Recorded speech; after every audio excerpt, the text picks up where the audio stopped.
A lot of good young players in at Baltimore right now. Let's have a look at the division that the LSU Tigers are playing in. LSU and Long Beach, both without a win. Texas plays Miami tonight, so the top seeds have won so far in the West Division. And yes, there is a big ball game here this afternoon. First of all, the LSU Tigers will have to deal with a young man, a left-hander drafted number 9 overall by the California Angels today, Kyle Abbott.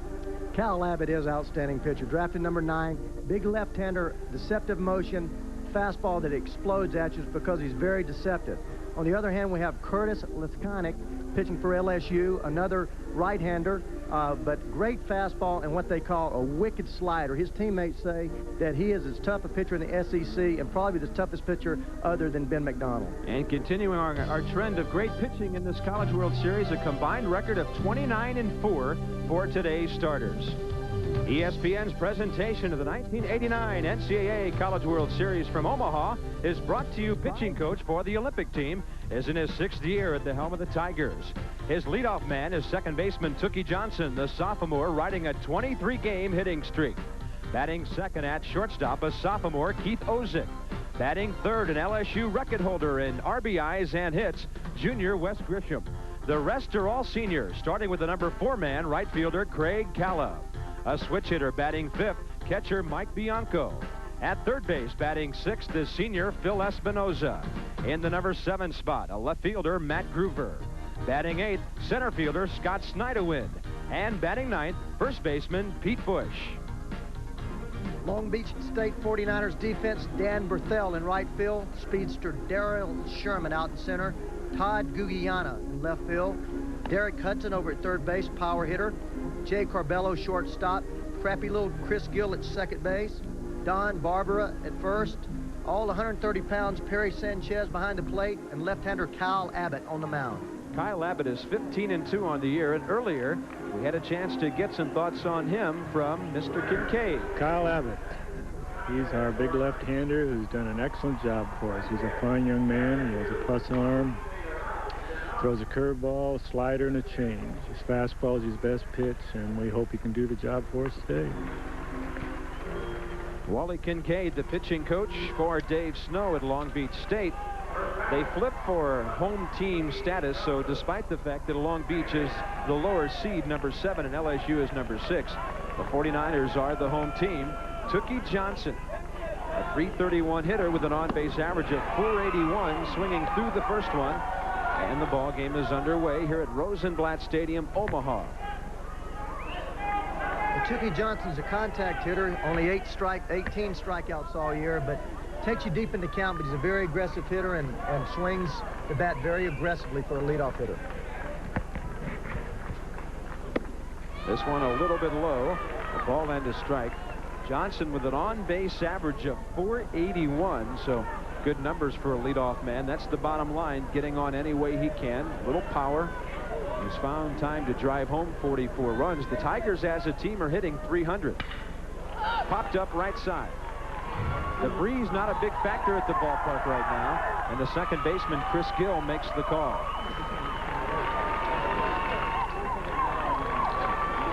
Kyle Abbott, a big 6'5" left-hander, 210 pounds. Real tall, deceptive. See how he throws that glove out at you, and you see the glove and then you see the ball, and that's why they talk about deception, because you just don't see his arm coming through there. He throws that big arm and that glove right at you, and the ball comes behind that, and it makes the ball get right on top of you. Shortstop Keith Ozick is next. Good offensive numbers. But the left side of this LSU defense defensively has struggled. Ozick has made a team-leading 33 errors this year. Skip Bertman in his 6th year with the Tigers, formerly with Ron Fraser at Miami, and with Coach Fraser on the Olympic team as the pitching coach. This is one college ball club that really doesn't need a pitching coach because the manager, the head coach, is right in the upper echelon as far as knowledge of pitching of those who coach around the country. He certainly is, Bob. Talking to him today, I was very impressed, and he knows that he knows a lot about pitching, and that's why he always has good pitching prospects down there. Fastball up and away, 2 balls and a strike. He can teach it, and he also is a great judge of talent, and that's a A big plus. Dave Snow on the other side, 50 wins in his first year at Long Beach State. He was here 3 years ago with Loyola Marymount. Down and in, 3-1. Well, Kyle Abbott throws a lot of strikes. We talk about that 90-plus explosive type fastball. He usually throws it away to the hitter, and there's a lot of foul balls off to the right side. A lot of balls hit the right center field off of him. And a fastball up high. Kyle Abbott, coming into the game, had fanned 138, walked 68, and 133 innings of work. The wind was really blowing here about 45 minutes ago. It's now died down. 81 degrees. Sun is in and out from behind the clouds. And a 10% chance of rain, but all in all, another very nice day for baseball in Omaha. 1 on, 1 out. And the big guy, Wes Grisham, is the hitter. He leads the Tigers in just about every offensive category, and he takes a strike. And the one thing to look to about Kyle Abbott, we talked about in the opening, he has a fastball, a slider, a cutter, and a change, and an occasional curve. But he throws 80 to 85% fastballs. A little later on in the game, we should have a graphic to show you the percentages of fastballs and breaking balls. Jammed him with a fastball, and Grisham fouls it off right side. You saw the batting mark of 367. The 85 RBI is a new LSU record. Craig Calla, who bats next, had 75 last year as the previous record. And Grisham, also with 103 hits, has broken the LSU record held by Jim Bowie for 3 years. Bowie had his back in '86. 0-2. Here's a shot at the Jugs gun right here. We'll see how fast this fastball is. There it is, right around 90, upstairs. And if you swing at that pitch, you're not going to make contact on it because it's 90 miles an hour on the gun, but with that deception, it's getting up there like it's about 94, 95. You talked about the glove flashing.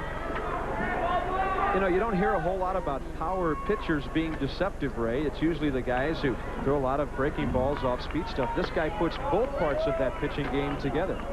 Well, the guy that I think of is Jim DeShays with Houston. He's kind of a tall, rangy guy and doesn't look like from the side he's throwing very hard.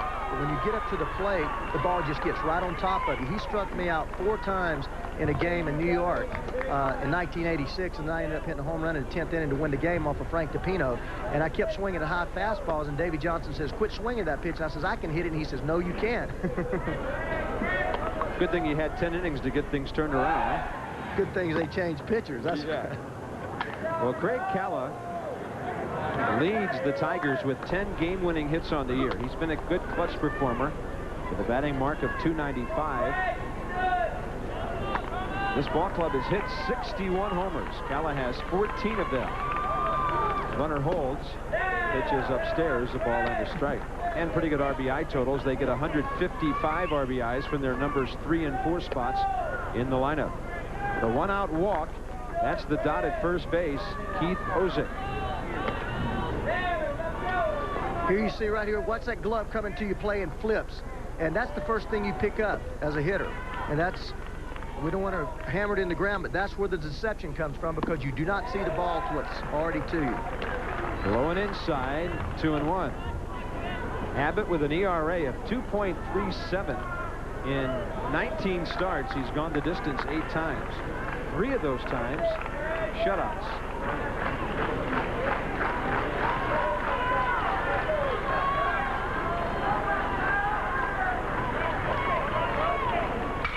Fastball skied into center. Going back is Darryl Sherman. And now the ball comes straight down to him, about 350 feet away. So LSU gets a 1-out walk and leaves a runner. The Tigers do not score in the top of the first inning. And now as the 49ers come to bat in the bottom of the first, they have a batting mark of 320 as a team. The Long Beach State lineup is brought to you by Wilson, the official ball of the NCAA College World Series. First-year coach Dave Snow, 50-14 as he immediately turns around. The left fielder, Phil Espinosa at third base, Keith Osick, the shortstop, Tukey Johnson at second base, first baseman Pete Bush, co-captain of this ball club, Mike Bianco, the catcher, right-handed pitcher Curtis Leskanic on the mound. And he brings in a record of 14-2 on the year. And we get a scouting report on him from his head coach, Skip Bertman. Curtis Leskanic's a fastball pitcher.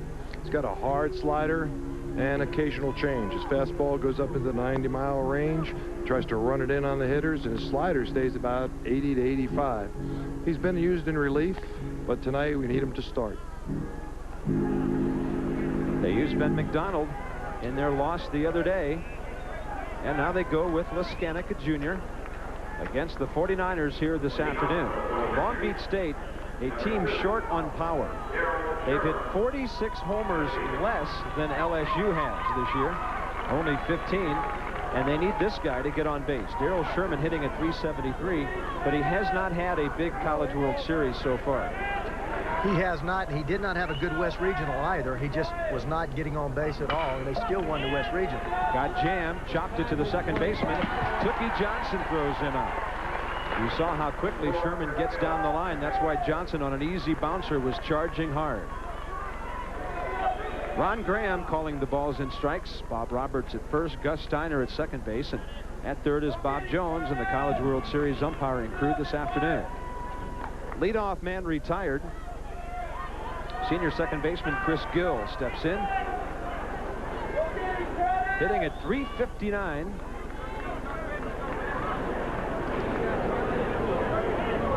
Couple of home runs and 35 RBIs. It's at the knees for strike one.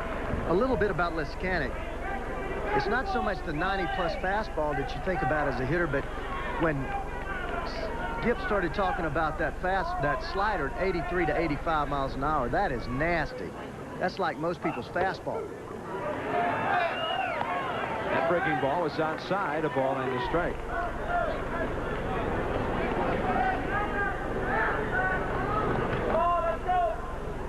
Chris Gill is really the prototype bear-down player. He does all the little things well. He doesn't impress you with his overall ability, but he just gets the job done anyway. Up the middle, to his left, Keith Ozick. 2 down. And in that LSU dugout, Skip Bertman likes to see his infield handle a couple of ground balls early to get into the game, because they have really struggled on that left side this year.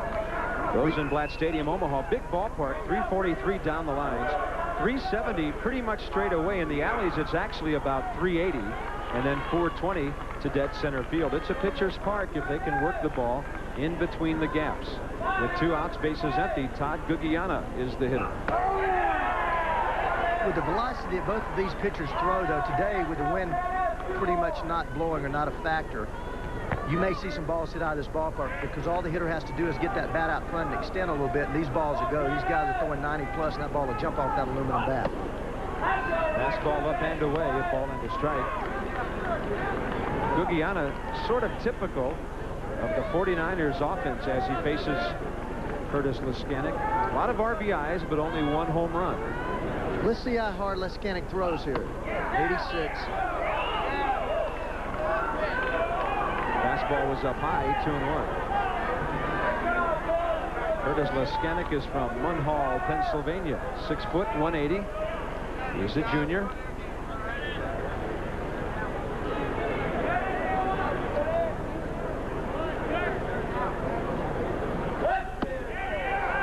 That one is inside, ball 3.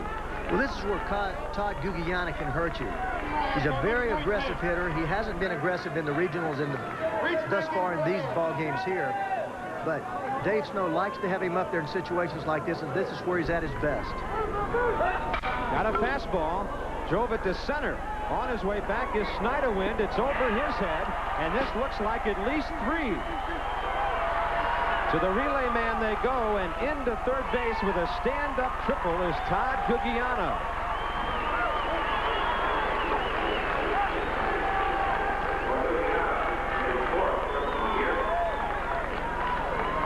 Todd Gugiana with his 4th triple of the season. Leskanic gets his fastball out over the plate, and he just extends on that ball extremely well. Look at that swing. He had everything behind that swing, created a lot of torque, but the thing about him, he kept that head down and really drove through that ball. And that's what happens when the guy's throwing 88, 89 miles an hour, and that outfielder doesn't have much chance to get back on that ball. Scott Snyderwin finally got it back in. Don Barber, the hitter, with a runner at third and 2 down. And in my estimation, after watching the regional, this man is their toughest out. He makes good contact, very, very tough 2-strike hitter, really battles you up there. Even with 2 strikes, he fights that ball off the left field real well. Perfect fastball on the inside corner. Right under his hands, 0-2. This is a big spot for the 49ers, who were stopped on 6 hits by Kirk Dressendorfer of Texas on Saturday. They need some early scoring to get their offense going again. Well, you can fight that fast ball off from a right-hander, but it's tough when that guy's throwing that cutter inside. Let's see if he comes inside with that cutter. He came to the inside corner and gets the called 3rd strike. So each team gets a base runner in the first inning. Neither scores. For the 49ers, Todd Gugiana with the 2-out triple. But on the strikeout to Don Barbara by Curtis Laskonic, he is stranded. We are high school Vegas to the Braves. Roger Southfeld of Saugus, California to the Mariners. The Phillies take Jeff Jackson out of Simeon High School, Chicago. And the Rangers get Donald Harris out of Texas Tech. There's the second 5. We'll give you the entire first round as we go through. Frank Thomas of Auburn. Kyle Abbott on the mound right now. The number 9 overall pick. And was he excited about being taken by the California Angels? He's from Mission Viejo. Fastball upstairs, second inning underway. Left side of that Long Beach State defense, watching as Mike Bianco, a senior catcher, switch hitter, steps in. Bob, I thought it was kind of neat. We met Kyle in the lobby as we were coming out to the ballpark, and I asked him, was he going to be able to get himself down? He says, I hope so. But he was so excited, pumped up. He had a smile. He's a great-looking young man, but just really excited. I felt so good for him. Off-speed pitch at the knees, a ball and a strike. Looks like Ron Graham will be a low ball umpire for strikes today.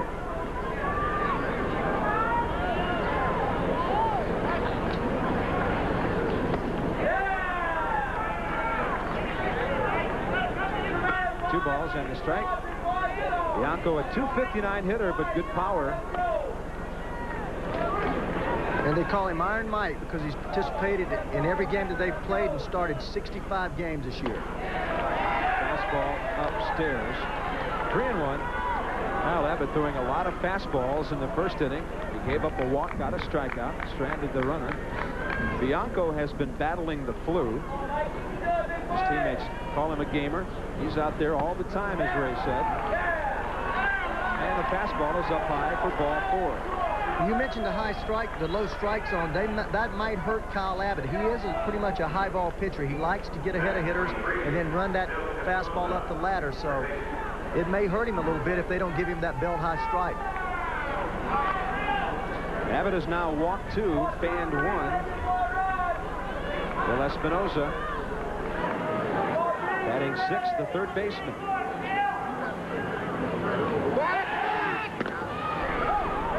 A little bit close at third. Bianco is a catcher who can run. He has stolen 19 bases this year and has only been caught 3 times. Well, Abbott's struggling a little bit. In 1 inning, he has 2 walks, and out of 20 pitches, he's thrown 11 balls and 9 strikes. So he's struggling a little bit with that control.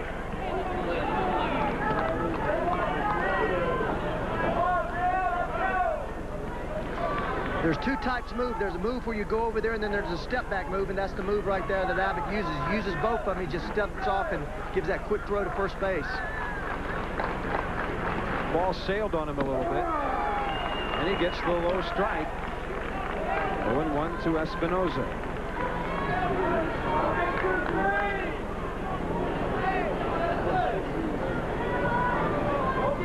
Espinosa hits a lot of balls to right field. He is the type of hitter that will adjust if Abbott keeps throwing him that fastball away and hit the ball out there to right field or right center. Breaking ball down low. A ball and a strike. As you see that 64-mile-an-hour curveball, one thing about Abbott, we talked about his fastball and him throwing it so often. He has difficulty throwing that curveball for a strike because that curveball is a field pitch. You must throw it enough in order to get the feel of it and to locate it, and that's one of his problems. He doesn't throw it enough to get it over for strikes, and that's why he goes predominantly to his fastball. And they obviously can't lay off it. interesting that this morning Skip Burton was talking about how his hitters had to be more patient, Ray. They have not so far. Well, it's hard to lay off this pitch. You know that he's got a good hummer, and you get yourself going, and you set yourself up a little bit, and you cheat by starting your bat a little quicker, and that ball up in the strike zone looks like you're going to hit it, but not when it has that much juice on it. A ball and 2 strikes.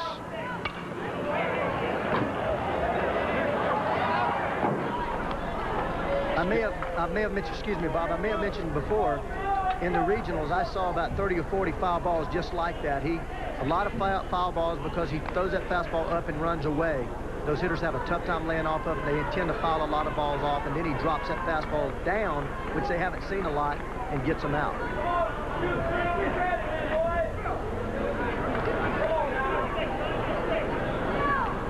Fastball up, foul back again. He's peppering the press box.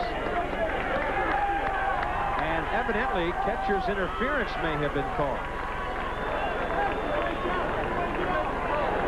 Out of the dugout is Dave Snow. About the only way a runner can go to first base here is if he was interfered with by Perry Sanchez. Well, I'm sure that's what happened. We're going to see a shot of it where I'm sure that we're going to see his glove hit the bat here. Here's it right there. It just ticks his bat. I didn't really see it hit it. I didn't see it hit it. It looked like to me that maybe the ball tipped off of it. It looked like to me that the ball may have tipped off the tip of his glove as he fouled it off. Here we see it again. Let's see if we can see the ball tip off the... No, you see the top of his mitt go down right there. He was definitely hit that mitt. You can see the depression of the top of his mitt. Sanchez was reaching way up high for that pitch. And the ball went straight up and back as the bat of Espinosa made contact with the catcher's glove.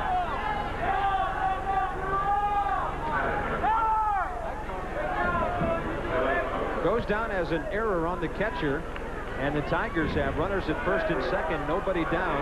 Matt Gruber, the number 7 man, is the hitter, senior left fielder. You may wonder why Matt Gruber's in here against a left-hander pitcher, but he's an experienced hitter and really knows how to hit. As Long Beach State exhibits their type of baseball, they're always doing something out there, whether it's a pick play or some type of trick play, but they're always keep you thinking and on your toes. Those two guys in the middle of that infield, Carbello and Gill, are two smart, hitty ball players and throwbacks, to, as we said, to the old-timers. They like to get dirty and get down in that dirt and play good old hard-nosed fashion baseball. That'll be an easy out.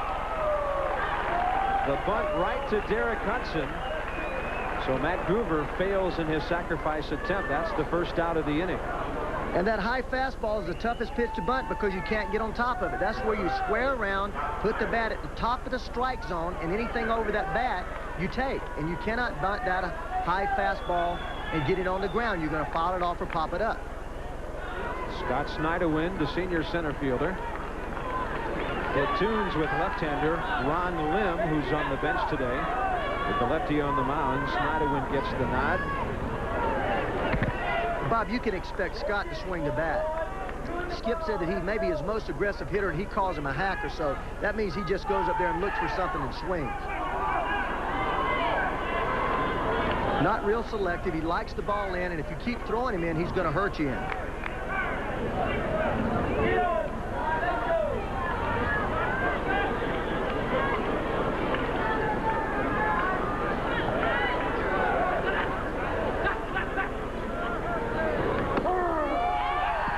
Throw is to the left field side and gets through.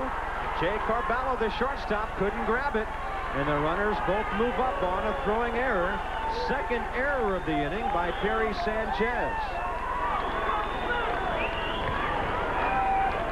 Usually the element of surprise gets you. After you've tried one or two plays, you might as well stick the ball in your pocket because you're not going to get anybody. This is a useless play right here.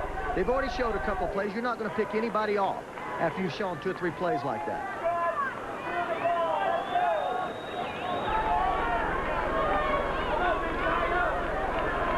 Carbello didn't get down with the ball, but it is charged to the catcher. Snyderwind hits the ball out of play right side. So the count on him is 0-2. And there again, another foul ball down to that right field line, and And you're just going to see that time and time and time again. There's no telling how many baseballs they're going to use today, because that's just going to happen all day long. Smoke Laval at third, Jim Wells on the first base side for the Fighting Tigers of LSU, who haven't hit the ball to get anybody aboard in this inning, but are very close to taking the lead in the ball game. That went up high, a ball and 2 strikes. At third is Mike Bianco, led off with a walk. Espinoza behind him reached on interference. They both moved up on the catcher's throwing area. And Dave Snow has his infield back, conceding to 1 run, feeling like he can score some runs. You heard a grunt from Abbott as he threw the fastball way up high. 2-2. And I think that's the right move. Early in the game, you don't want them to jump ahead and have that real big inning. You pull the infield in, guy gets a base hit, both run scores, and then you have another runner at first base, and it's very tough. With 1 out, they're playing infield back and giving them the 1 run to get the out. This one is well hit to right center. Sherman at the wall. He can't get it. 2 runs will score. At second base with a couple of RBIs is Scott Snyderwind for LSU.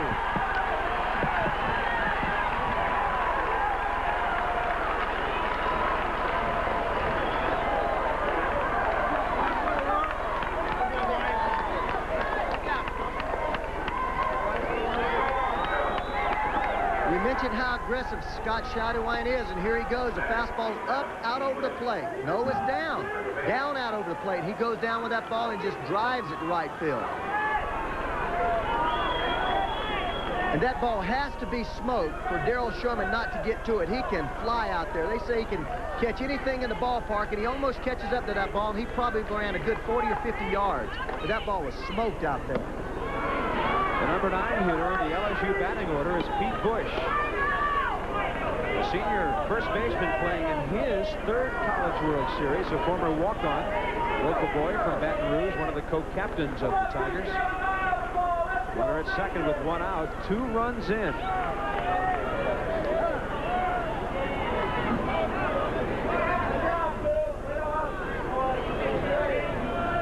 Bob, all week long, the wind has been blowing in here at Rosenblatt Stadium, and today, for the first day, the wind has shifted and started blowing out to center field. Any other day, that would have been, as the old say, the proverbial can of corn for Darryl Sherman, because it would knock the ball down. But that's the first time, today's the first time we've seen the ball really carry in the outfield.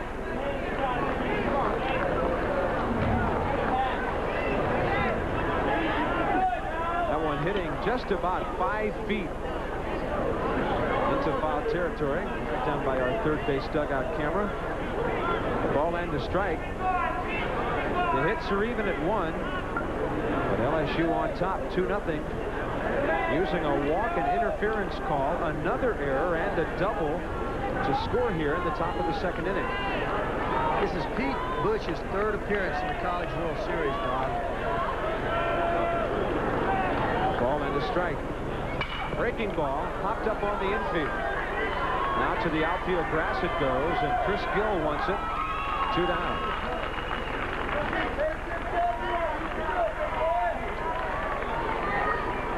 The LSU Tigers had a tough road to Omaha. They were not expected to get out of their regional, hosted by Texas A&M. They handled UNLV twice around a loss to South Alabama, avenged that loss, and then had to beat the Aggies twice, including 11 innings in a 5-4 win to get to Omaha. A&M, one of those tough teams like Arizona, hosting a regional but unable to get out. Top of the order, Tookie Johnson popped up to second base his first time.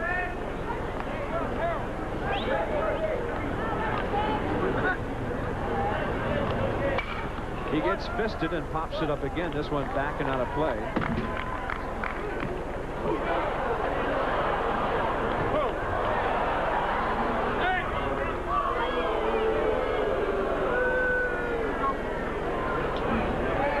So his 23-game hitting streak still at stake after he led off the ball game with a fly ball at second base. Scott Snyderwind with 2 runs in and 2 down.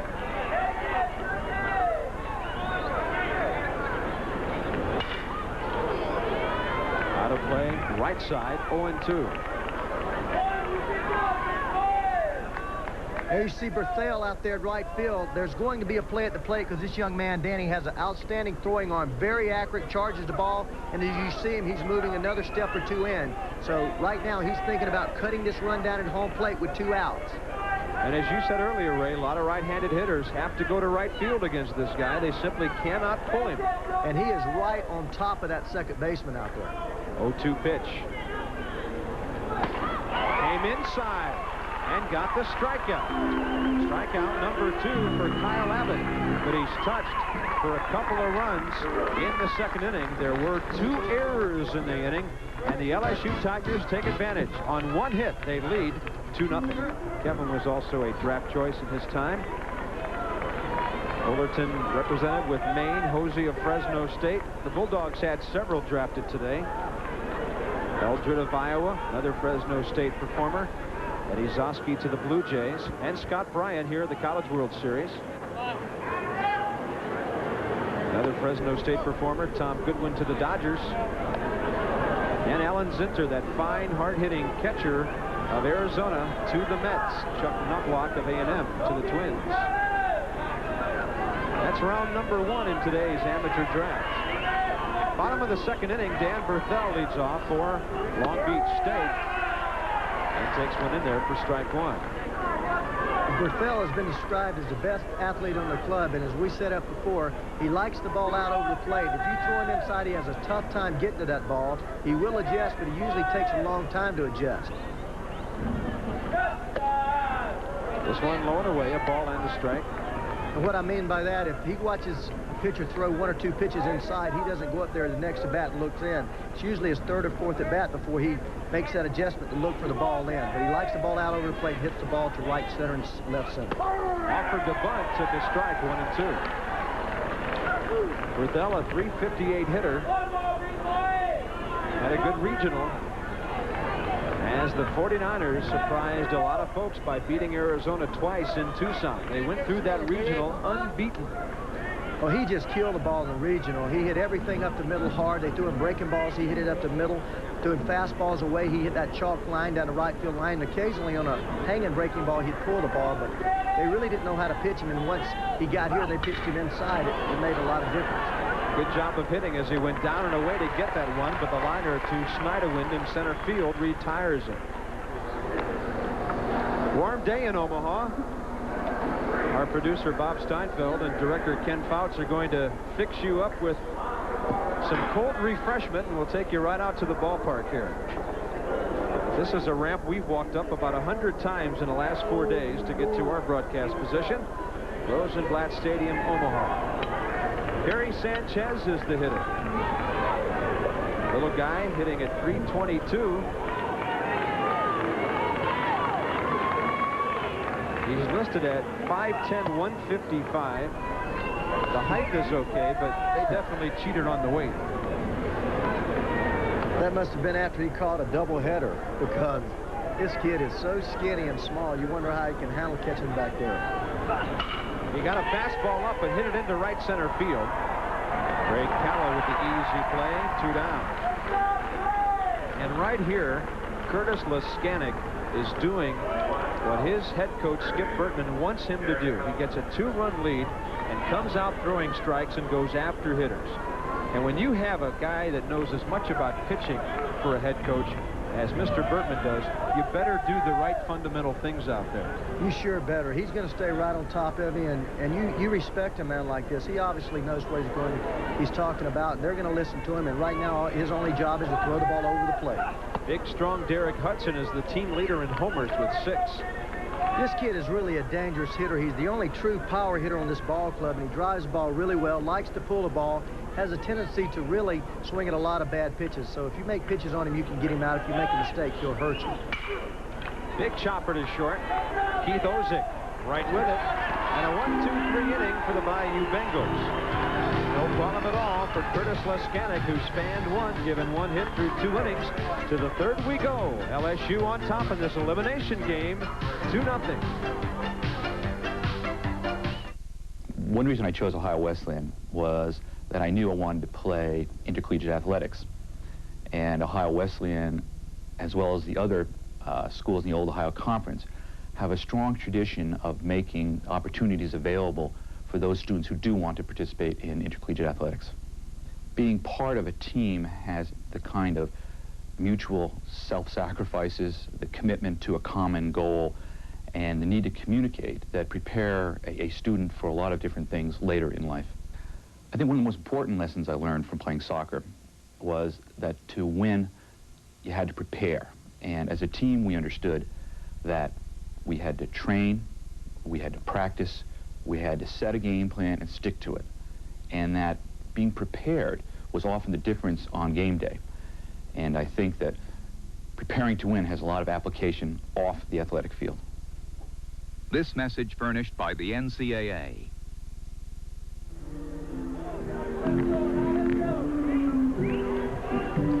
LSU Tigers 2-0 over Long Beach State.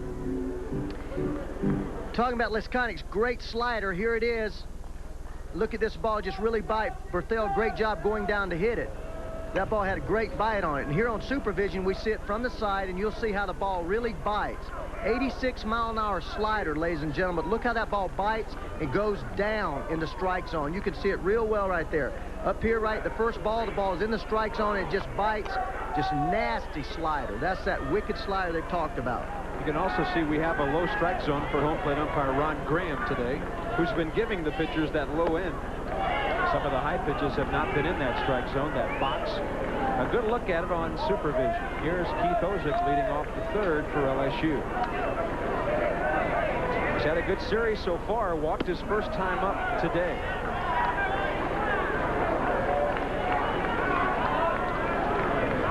Kyle Abbott almost exclusively with the fastball. 15 pitches first inning, all fastballs. But 37 pitches, quite a bit for 2 innings of work. And he's still feeling his way out there, Ray. He's never looked in total command yet.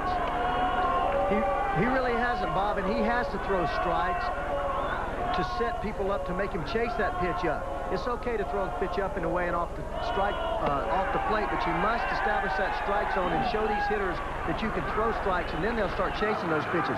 You can't do it the reverse way.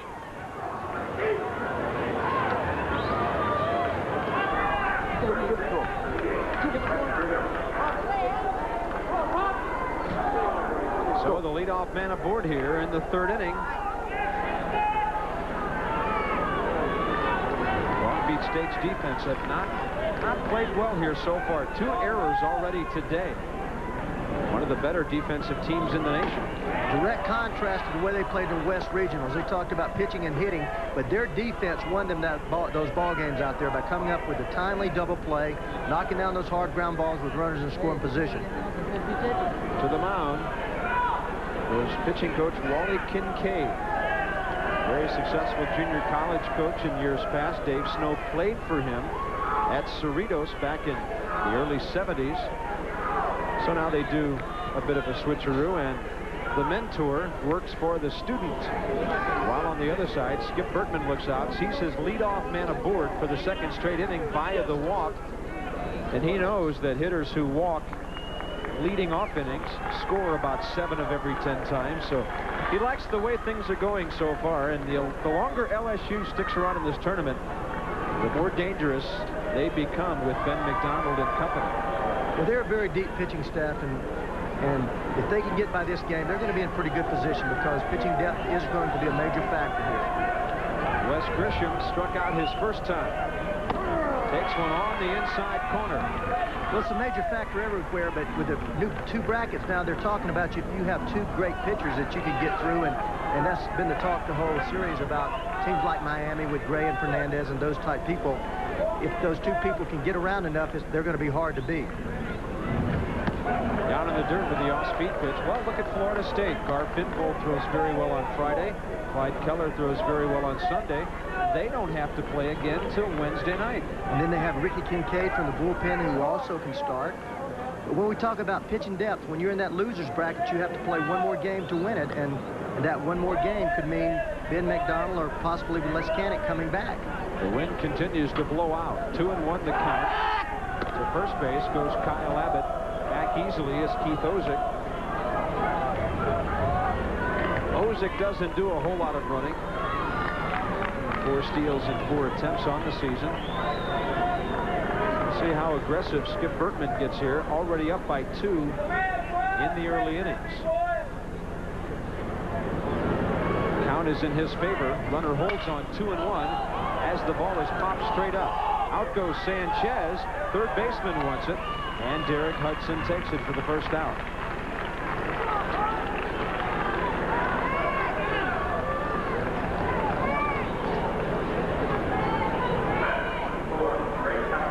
When the ball goes up in the infield, the third baseman and the first baseman take charge. The catcher goes out, but as soon as he hears one of the third baseman or the first baseman call the ball, he gets out of the way, and there you see Derek Hudson right there.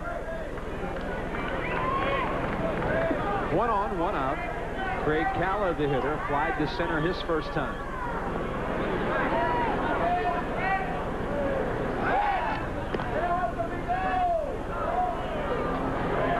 Calla hitting at .295, not exactly dazzling numbers, hitless in the series so far, but a come-through guy is what his head coach calls it. He's very consistent throughout the season, very good with men on base. He has one aboard here in the third, and takes a pitch up high, ball 1. When in the game I saw Cal Abbott before, he established that fastball early, went to the breaking ball in the middle of the game, came back to the fastball late. Right now he's struggling with both the fastball and the breaking ball when he throws it. With any type pitcher, when you throw strikes, the hitters start widening their strike zone, and then that's why they chase those pitches, but they must establish that strike zone. Ron Graham is also giving pitchers the inside corner today. Get that ball in under the hands, close to the plate. It'll be a strike. It's a count of 1-1. That was the first breaking ball that Kyle has thrown with that bite that I saw on it. When he does have a real good breaking ball, but it's just not consistent. Here we have the jugs gun. We're going to measure what he's going to throw out here. 1-1 pitch. Breaking ball hit into left center. Making the turn at second and going to third is Ozick. No chance for a play there. And Todd Gugiana returns it in. The Tigers have runners at the corners with 1 out.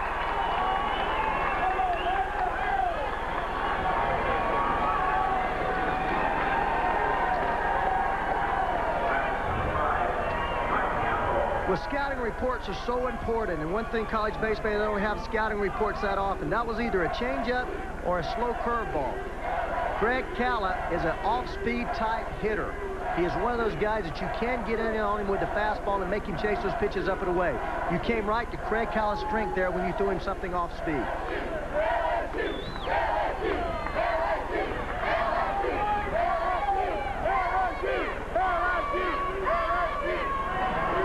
Tiger fans have a lot to holler about so far. Mike Bianco is the hitter. He walked and scored his first time.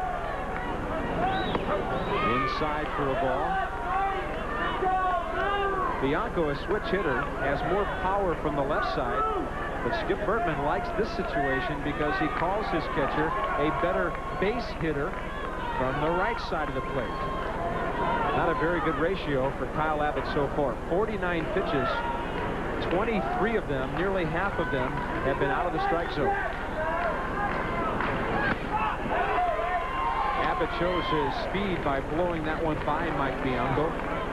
I'll tell you, Perry Sanchez, I like to watch him play. He doesn't hold anything back. He makes a throwing error to center field, makes a couple throws elsewhere, and he comes right back and throws. He doesn't lose confidence even when he makes a mistake, and that's a sign of an experienced kid. He just keeps coming right at you and is aggressive, and that's the way Long Beach State's going to have to win this ball game, is they're aggressive. There's Sandy Bertman.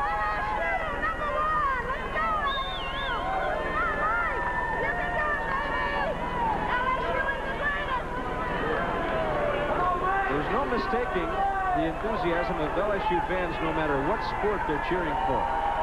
Here's the 1-1. One of the great experiences we've had on ESPN is going down to Baton Rouge for one of those Saturday night football games. That reminded me of my mom when I played baseball. I'd always hear, they call me Bubba. My mother and father affectionately call me Bubba, and I'd hear my mom say, "Come on, Bubba, get a hit." All right. Bob Carpenter with Bubba Knight here in Omaha. You don't call me that, please. Just my mom and dad. A ball and a strike. There's a breaking ball that comes inside and still catches the corner, 1-2.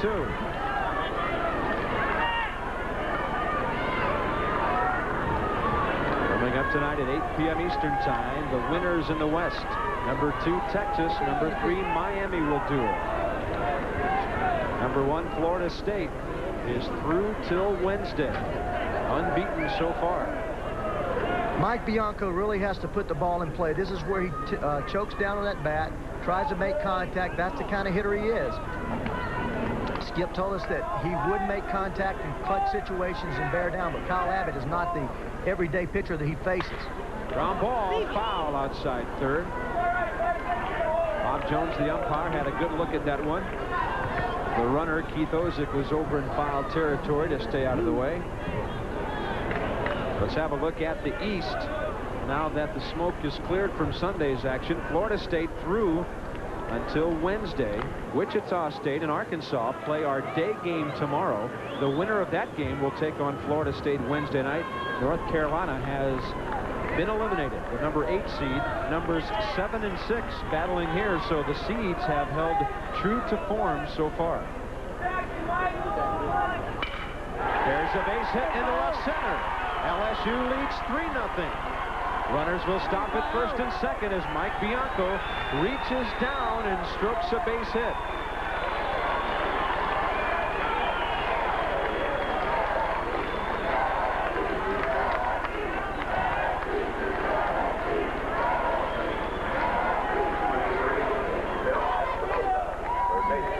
One reason why Mike Bianco was elected co-captain of this ball club is his tenaciousness and the way he battles. That is a nasty pitch right there, and because we talked about it, and because Coach Skip Berkman says it, he'll battle you all the way, all day long, and he just reached down and rakes that ball to left field. Hit the ball hard. Here's Phil Espinoza.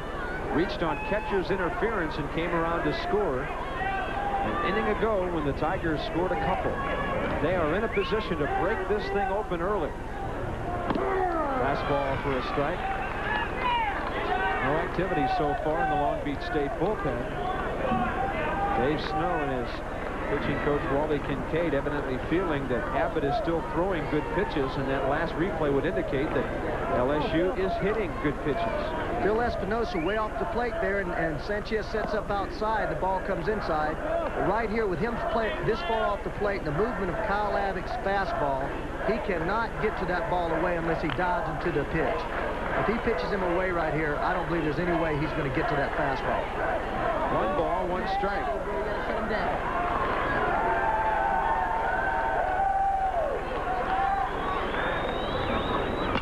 Challenged him, and it's fouled off to the right.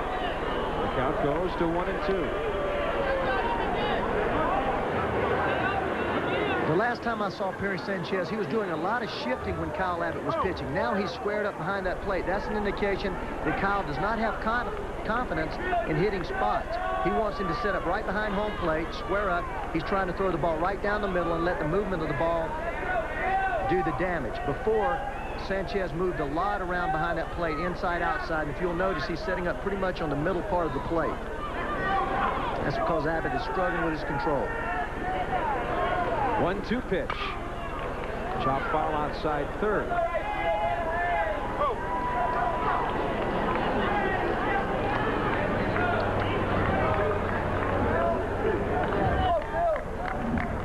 You know, it has to be tough for Kyle Abbott today with all that excitement about being #1 draft pick, the 9th overall in the nation. I don't know how he can keep his emotions in check.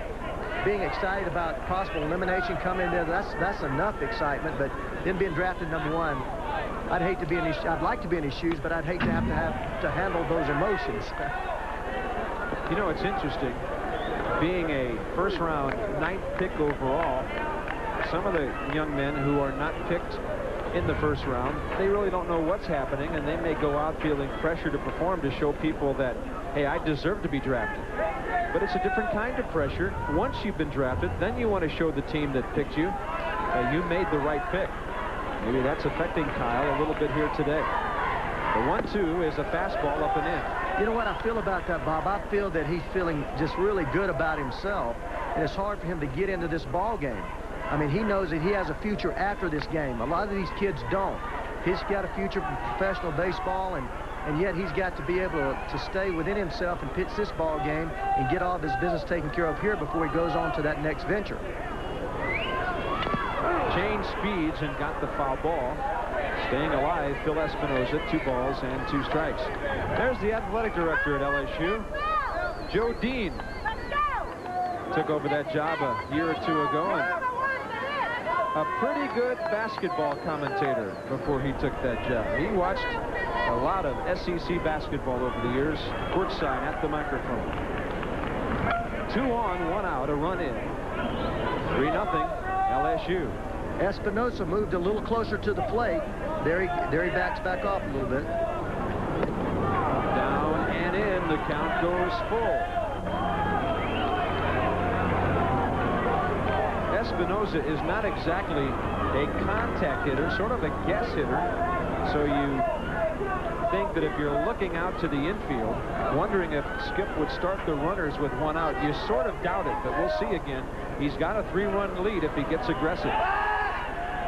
Pitcher steps off and they get back. I would start him, Bob. I'd start in this situation. What do you have to lose? If he hits a ground ball, you're going to have a double play anyway. And this kid, he said he's an experienced hitter and he's aggressive, but sometimes he doesn't make contact. It all depends on the pitcher. This is a power pitcher, and he may feel that he may strike him out here.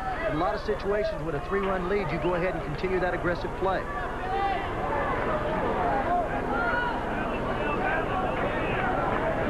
If I were Kyle Abbott, I would just go back to that fastball and just throw it over the part of the plate down, because he's got enough velocity on it, and the pitch down is the ball is going to be hit on the ground, but he's got to go right at him. His best pitch is a fastball, so that's what he has to throw here. He does. It's in the dirt. The runners were moving, and now the bases are loaded. That's the 4th walk of the afternoon by Kyle Abbott. Still only 1 out in the top of the 3rd.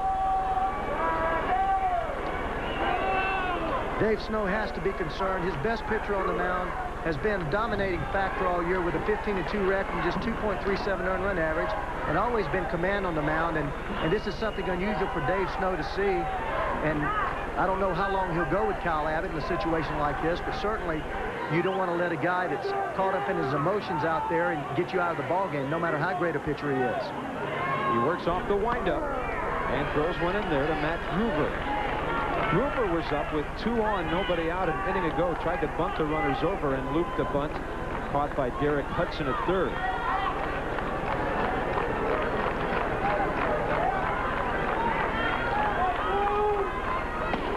Fastball up, a ball and a strike.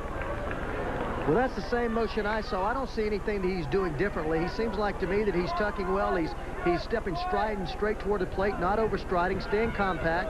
He looks the same way as he did last week, except his location is just off. That one way off. Sometimes the mound has a lot to do with that. He may not feel comfortable with this mound. I've seen pitchers that were through nasty pitches all day long. As you see his motion here, kicks that knee up, shows you that glove right over the top. Everything looks good to me, except that he's about 6 inches up in the strike zone. Going outside, ball 3.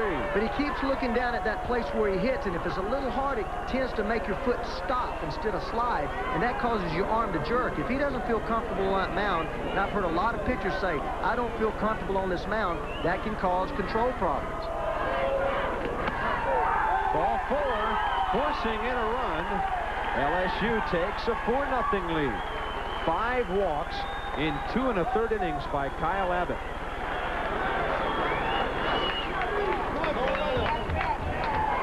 RBI for Gruber, his 50th of the year. LSU with 2 in the 2nd, 2 so far here in the 3rd, still only 1 out. And the guy who got the big hit an inning ago at the plate with the bases loaded. Action in the bullpen. The Long Beach State.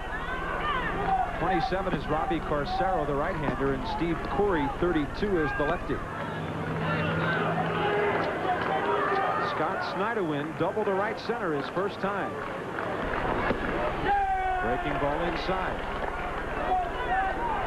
Well, this is one kid that will swing the bat. In a situation like this, I don't know what Skip is thinking, but he will swing the bat. He's the most aggressive hitter, as we said. He hit that ball hard to right field, and he is the type of hitter that'll swing the bat and break this game wide open. But when a pitcher's not throwing strikes, you make them come to you, and that's what's happening. As you see Wally Kincaid walking to the mound. That's a slow walk right there, Pally. Yes, it is. Kincaid handles all the pitching for Long Beach State. And about the last thing the 49ers needed and expected was Kyle Abbott to have a day like this. The strike-to-ball ratio, not very good. 68 pitches in less than 3 innings of work. 15 in the first inning, 22 in the second inning, and 31 pitches already here in the third. And Bob, that may be a little misleading there. If you remember the first 10 or 12 foul balls, a lot of those pitches were up, and those go down as strikes. So realistically, he's thrown more balls than strikes. Those hitters early chase balls up in the strike zone. Now a count of 2-0. Bases are loaded. Skip Bertman now talking to the home plate umpire.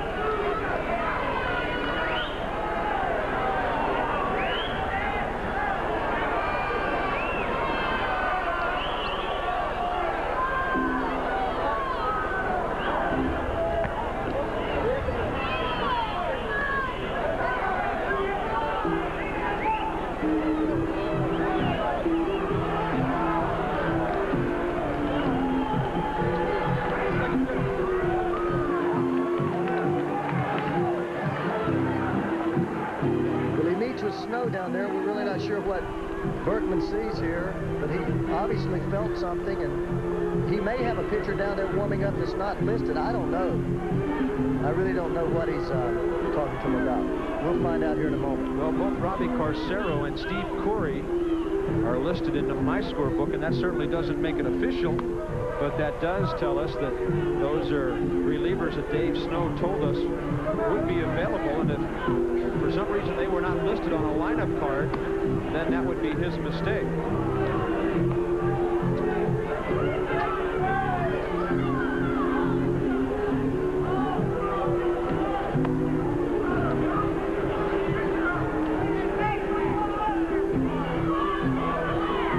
Evidently there's some conjecture down there on whether or not there have been 2 visits to the mound in this inning.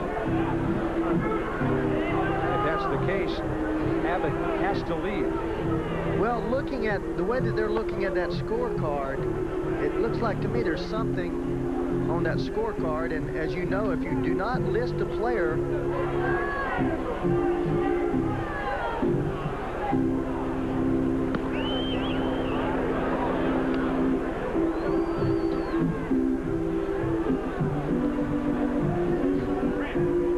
the point of contention here is visits to the mound. Whether Kincaid came out just once this inning and once last inning, or twice this inning, and I don't remember another visit in this third inning. He has been out there before today because his pitcher did struggle. But evidently, no matter what has been ruled, it looks like Kyle Abbott is now done for the day as right-hander Robbie Carcero runs in from the bullpen. Well, let me tell you something, Bob. I just thought of something. I saw this happen one time in the minor leagues a long time ago when I was at Tulsa, Indianapolis, and Kenny Boyer was there. They didn't have his reliever in the bullpen. He made his second visit, stayed out there. The umpire didn't catch it real quick. He goes back in. The pitcher continues to throw, and then the opposition, my manager, Vern Rapp, went out and says, hey, that's the second visit, and that may have been a way to get this pitcher loose. Kyle Abbott leaves after pitching less than 3 innings and down by 4. Back to Omaha in a moment.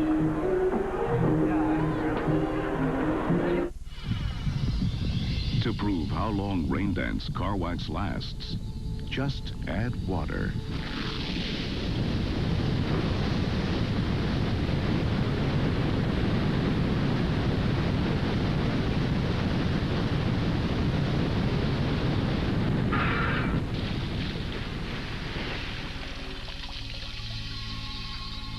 Rain Dance, the longest lasting protection you can buy. Budweiser and ABC salute the history and tradition of racing with an exclusive videotape offer featuring racing's two biggest events, the Indy 500 and the Triple Crown. You can enjoy these great moments in racing by picking up the King of Beers and your videotape order form wherever you see this display. Send in your order form today. We'll send you this Budweiser stopwatch absolutely free. Racing fans, this Bud's for you. 4-0 LSU over Long Beach State in the third inning here at Rosenblatt Stadium in Omaha. Robbie Corsaro, a right-hander, and junior is the new pitcher for Long Beach State. 0-1 on the year with a save and an ERA of almost 5.5. So they're forced to go to the bullpen here in relief of Kyle Abbott. Corsaro has been a long man in the bullpen all year long for the 49ers, and they obviously in a position now, Ray, where they face a big jam. 2-0 on the hitter. A 6th walk could be charged to Kyle Abbott here, and this one is on the verge of being blown wide open by the Tigers in the third inning. Texas and Miami are the unbeatens in the West. LSU and Long Beach battling here. And tonight, Alex Fernandez on the mound for Miami. Scott Bryant and company for the Texas Longhorns. Bryant drafted by the Reds today in the first round, number 20. And here in Omaha, big trouble for the 49ers. That's a strike on the inside corner to Scott Snyderwin, who doubled in 2 runs his first time. Well, Robbie Corsaro is a 6-foot, 185-pound junior that throws a lot of strikes. Little movement on his fastball end, a curveball and a slider, and an occasional changeup, but he throws a lot of strikes. This one chopped foul, so the count goes to 2-2. And his changeup type pitch is a split finger. It just goes straight down, but not really quick, just a subtle movement down, but he can throw it for strikes. Mike Bianco, Phil Espinoza, and Matt Groover, the runners, third, second, and first. On deck, Pete Bush.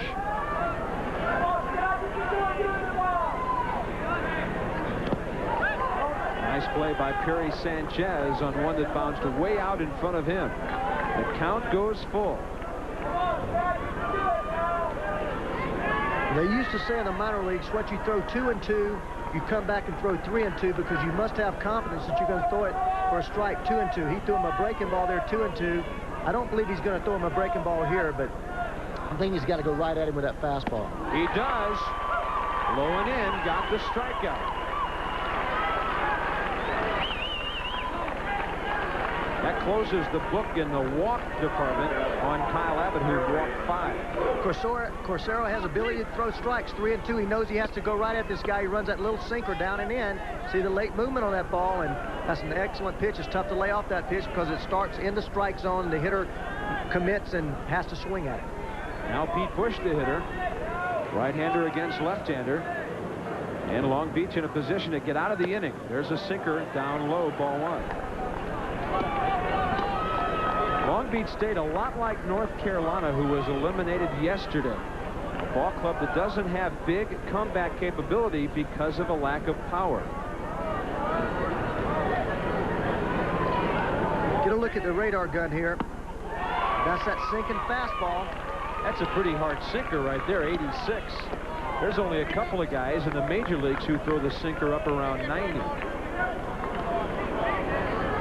That's one thing that Dave likes about this kid is that he has the ability to throw strikes. He's got enough on the ball that these hitters just can't sit there and pound him all over the ballpark. And he's the type of guy that can come in a situation and get you a couple of strikeouts. A ball and a strike.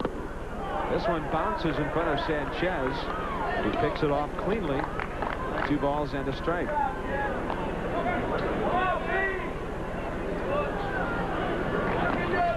This is a tough guy for Corsaro to strike out. Pete Bush normally puts the ball in play. He takes one a little outside and low. That's ball 3. Well, you can bet he would have swung at that pitch if it had been strike 2, because that pitch just missed on the outside part of the plate.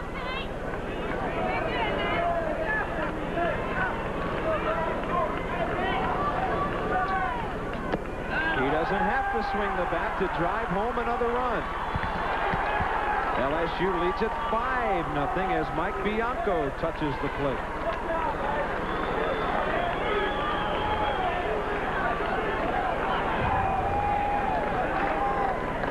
4 walks in the inning, 6 in the game by Long Beach pitchers.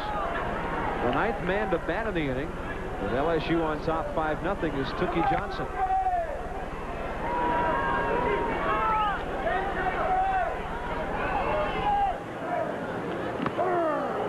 Breaking ball, strike 1. Johnson has popped up and fanned.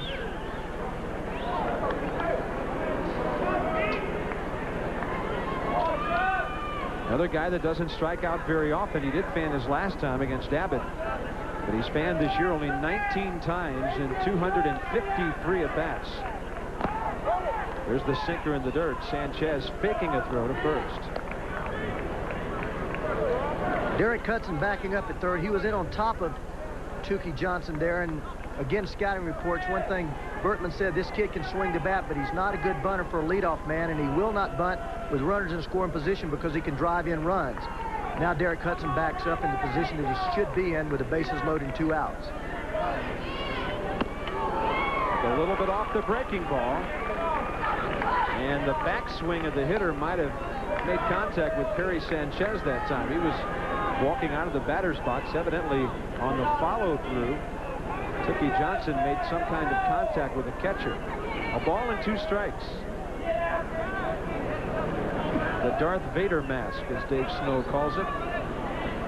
His man needs the strikeout or the easy out to keep LSU within 5. Well, this is a tough strikeout man right here. Only 18 Ks all year. He will battle you. This one will drive home at least 2. It'll roll to the wall. We'll watch Pete Bush around third. They're sending him with 2 outs. The throw to the plate is in time, but high. And LSU is on top 8-0.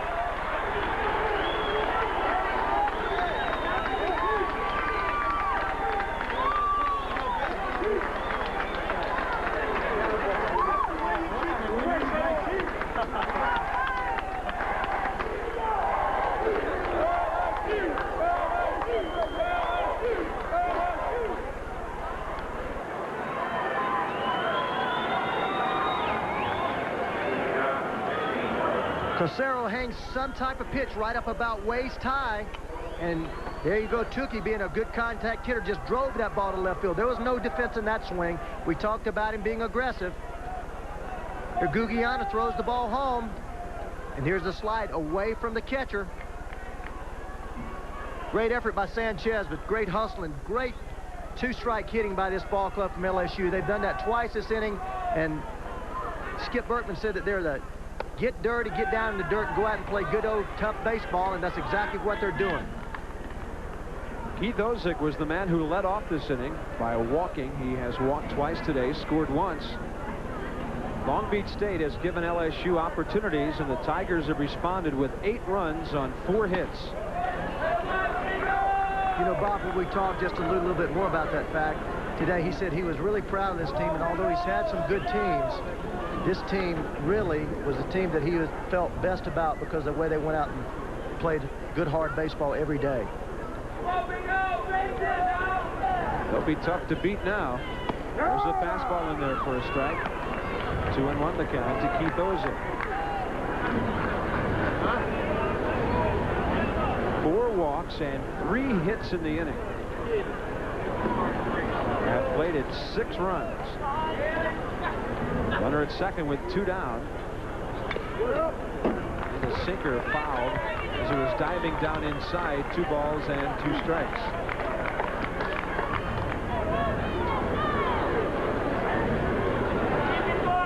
Tookie Johnson with 3 RBIs on the double to left field.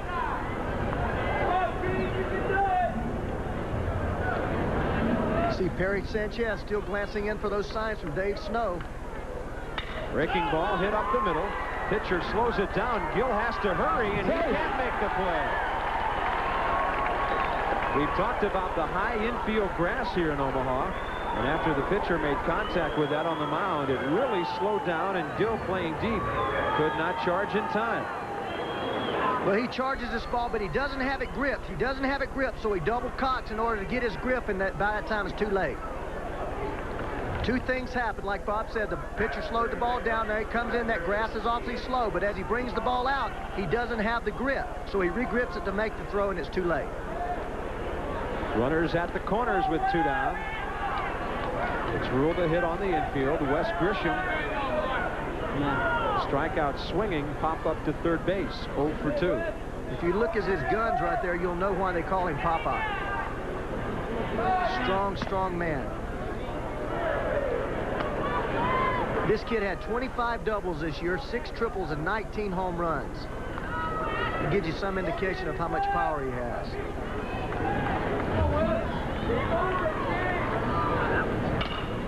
Got a pitch up and fouled it to the right. Don Barbara, looking into the sun, makes the play, and the inning is finally over. But the LSU Tigers in the top of the 3rd get 6 runs. They do it on 4 hits. They had the benefit of 4 walks in the inning. And after 2.5, the Bayou Bengals on top by 8. We're back. LSU Tigers head 8-0 over Long Beach State. Robbie Corsaro throwing that sinker down and in right here to Scott Shadowin, and you see the movement on that ball in and down. We have a shot on supervision, and the grids here, that's the last 15 feet, and each grid that you see up and down is 1 foot. You see how much that ball moves, almost 1.5 feet from 15 feet to home plate, down. Bottom of the 3rd inning, Long Beach State, a .320 hitting team with little power, down by 8 runs. Todd Lloyd, the junior DH, is the leadoff man. This ball game has been in progress for almost an hour and 15 minutes. Lloyd and Carballo will bat for the first time in this inning.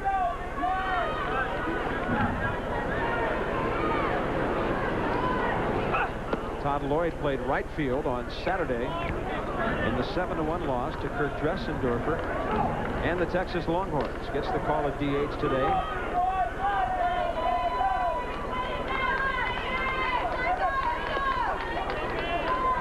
That fastball up high, 2 balls and a strike. It's funny, I always thought Elvis was a Memphis State fan. But the LSU folks are claiming him now. They're claiming a big lead in the early innings here in elimination game number 2. There's a fastball hit well to left field. Circling back is Gruber, and it's off the base of the wall. Makes a strong throw to the cutoff man, but into second base with a leadoff double is Todd Lloyd. He hit the ball about 355 feet the other way.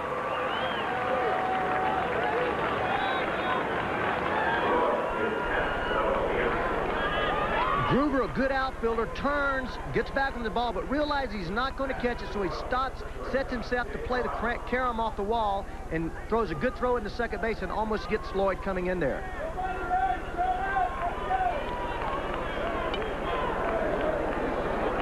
Leadoff man aboard. The number 9 hitter in the Long Beach batting order is junior shortstop Jay Carballo.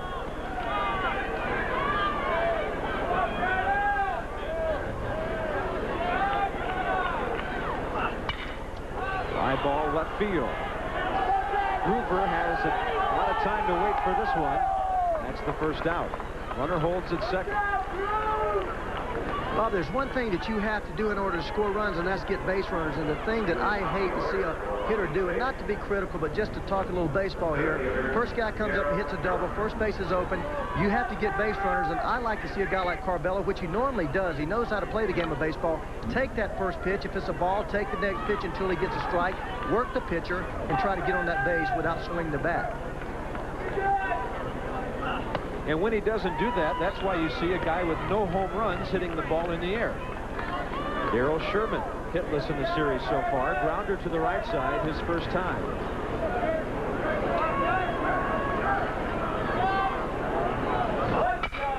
To the right side again. Tookie Johnson stays with it. Gets the second out. Moving to third, Todd Lloyd. The only thing about that, in really retrospect, is the fact that Leskanic is throwing a lot of strikes, and it's very difficult when you know a guy throws a lot of strikes to take that pitch is going to be a strike, get behind him when he's got that nasty, as they say, wicked slider.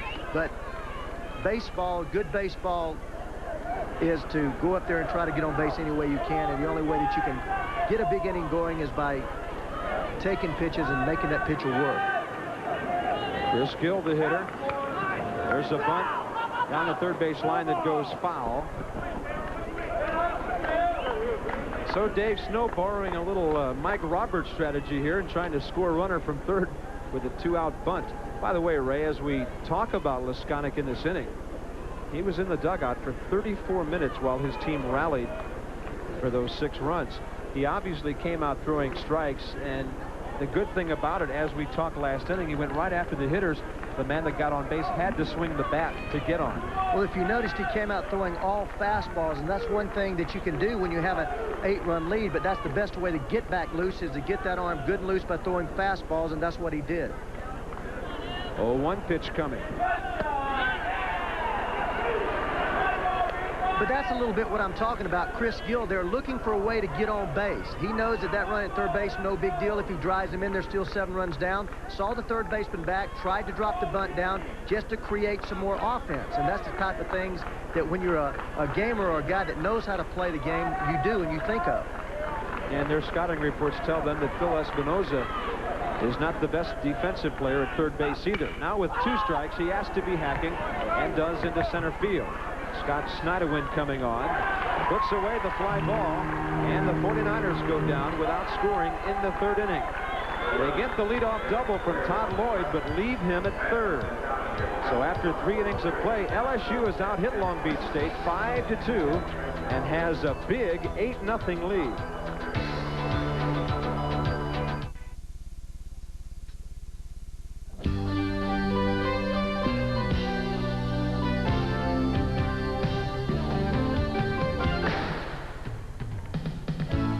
ESPN brings you the College World Series for the 10th consecutive year.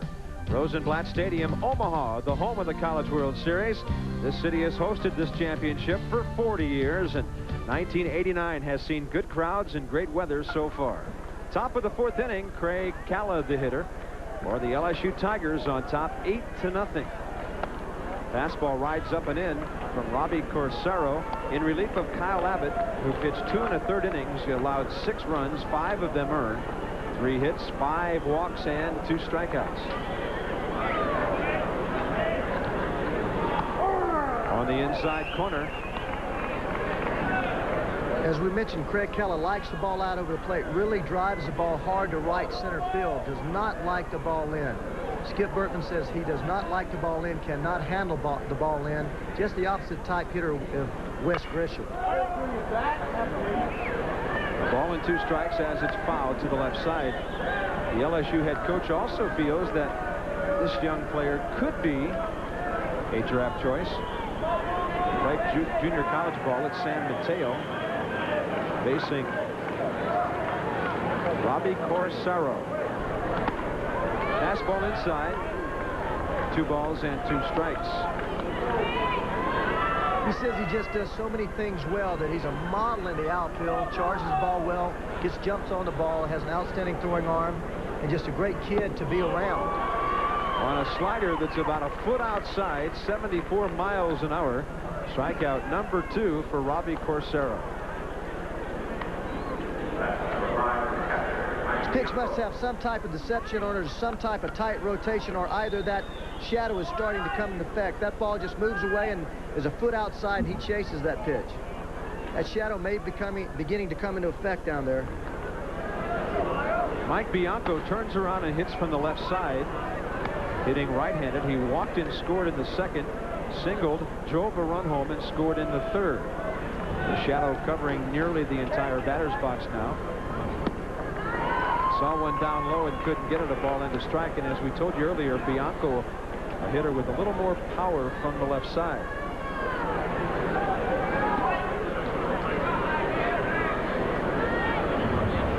He drove in the first of those 6 runs in the LSU 3rd inning.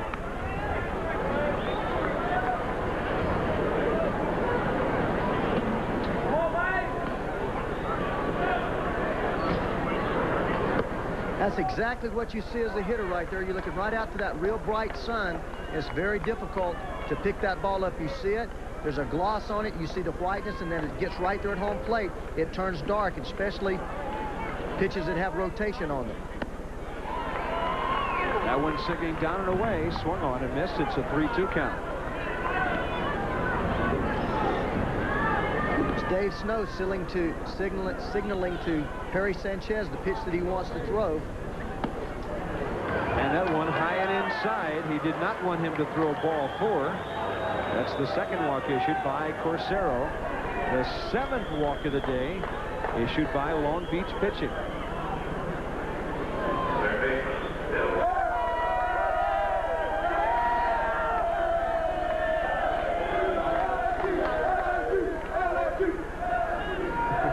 Send money. Bill Espinosa, the hitter. Bianco runs well at first base. Espinosa has reached on catcher's interference and a walk. Scoring both times. It's about a 53-footer way out in front of Perry Sanchez. And the little wiry catcher has played pretty well defensively today on pitches in the dirt. And Bob, I don't know if that's the split finger or if that's the curveball that he's just throwing short out there. I can't tell what that pitch is he's throwing short. It's going down like a split finger or like a sharp breaking curveball, but he keeps throwing it short, and I really can't tell what it is.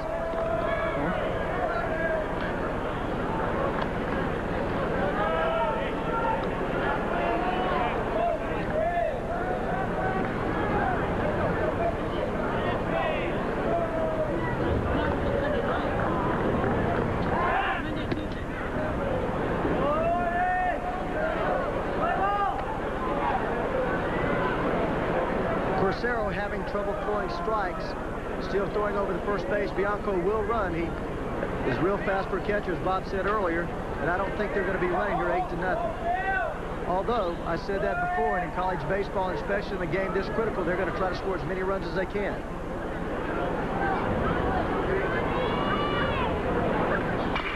Chopper to third, fair ball, and backing up at third, and just getting the man at second base, safe at first, was Derek Hudson.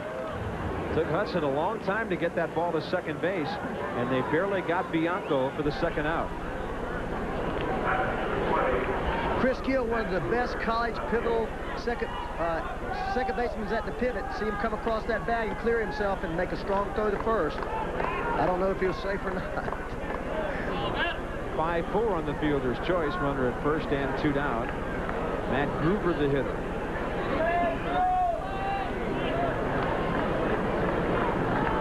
Gruber walked with the bases loaded his last time.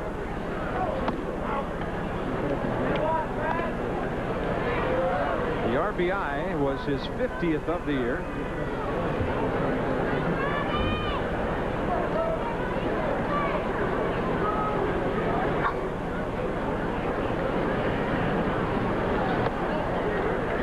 Ball 2 and a fastball way up and way outside.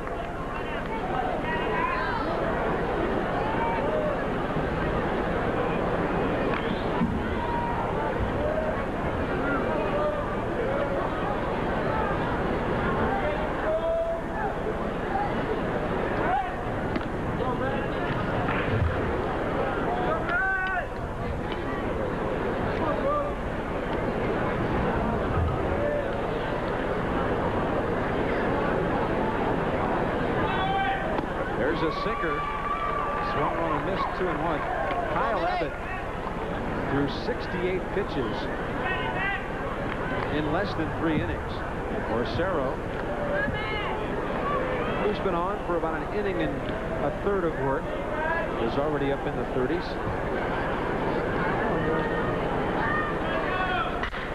Up the middle, well hit to his right. Gill picks it off and to the shortstop for the force. Nicely done by Chris Gill to Jay Carvalho. That'll put an end to the LSU 4th inning. The Tigers got a walk. They leave a runner. They've stranded 5, but they're in control as we move to the middle innings here at Rosenblatt Stadium in Omaha.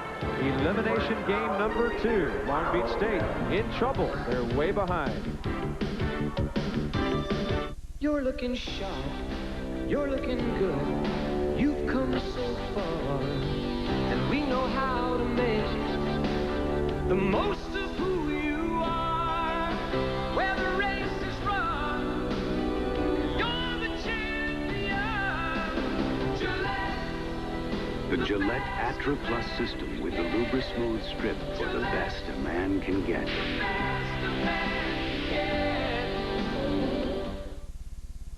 Over to first. That's going to make it 13 in a row. Well, I'd say a 9-run lead gives us the afternoon off.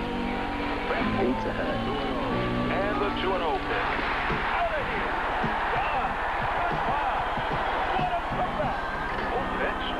All right, let's get him up. Oh, he's up. How's his stuff? Best stuff in years. When you just can't wait for pizza loaded with cheese and toppings, nobody's got it like Pizza Hut. Pizza Hut, making it great. College baseball has a rule that you have to slide directly into the bag. Every college coach says that their second baseman can really turn a double play. This is why they never have to worry about the runner hitting them. Pretty simple. And if you have a guy like Chris Gill who really handles himself well around the bag, that's even better.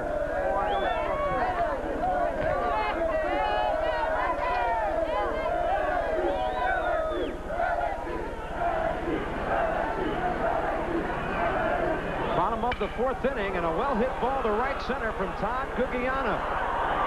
This one will come down at the track.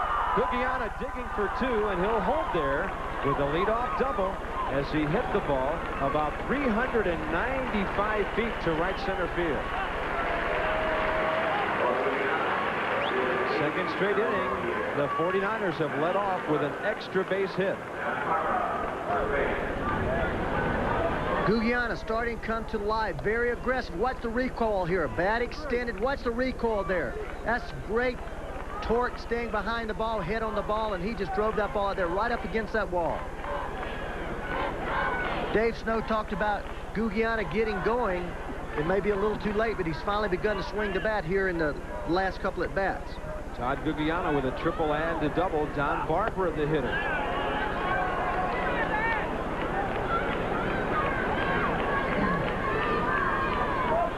Three hits for Long Beach State, all extra base hits today.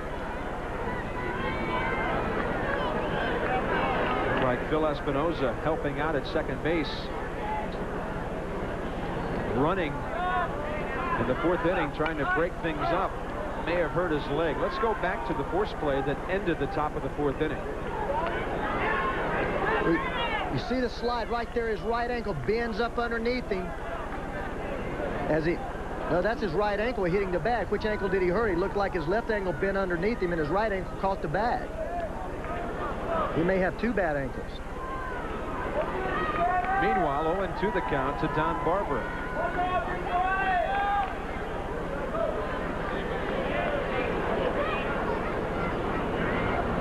After his right leg made contact with the bag, he banged his left knee into the base.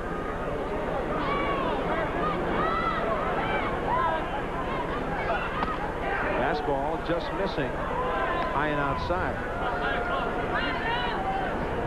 And as you saw just prior to that, Bob, Barber tried to lay that bunt down with the third baseman back to get something going, and that's the type ball club this Long Beach State team is. They'll do anything to win, and that's, as we mentioned before, what you have to do to try to get things going.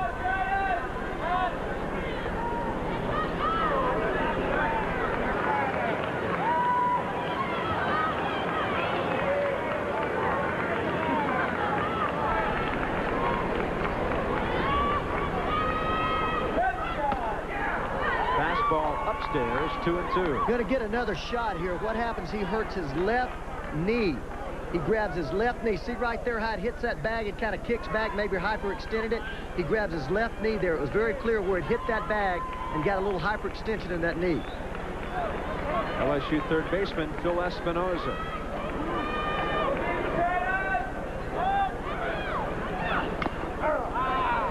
He's a player that Skip Bertman will substitute for. If this stays a blowout for another inning or two with that knee banged up a bit, we'll get a look at Luis Garcia by Skip Bertman coming into the ball game to take over third base. Garcia pretty much a defensive specialist over at third with not much of a bat, but if the game stays 8-0 for a while, he'll go ahead and make that switch fairly soon. Runner at second with nobody out. 2-2 to Don Barbara. Off the fists, up the middle, it sneaks through. Gugiana at second will be held at third. He had to make sure the ball got through, and now Barbara goes to second as nobody covered that base. Great base running by Don Barbara.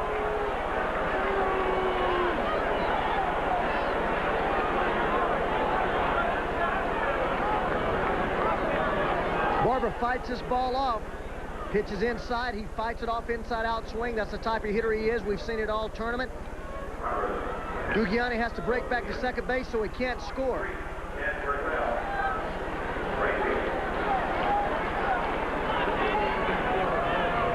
Runners at second and third with nobody out.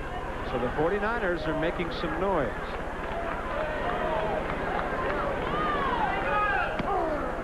Breaking ball for a strike to Dan Berthel.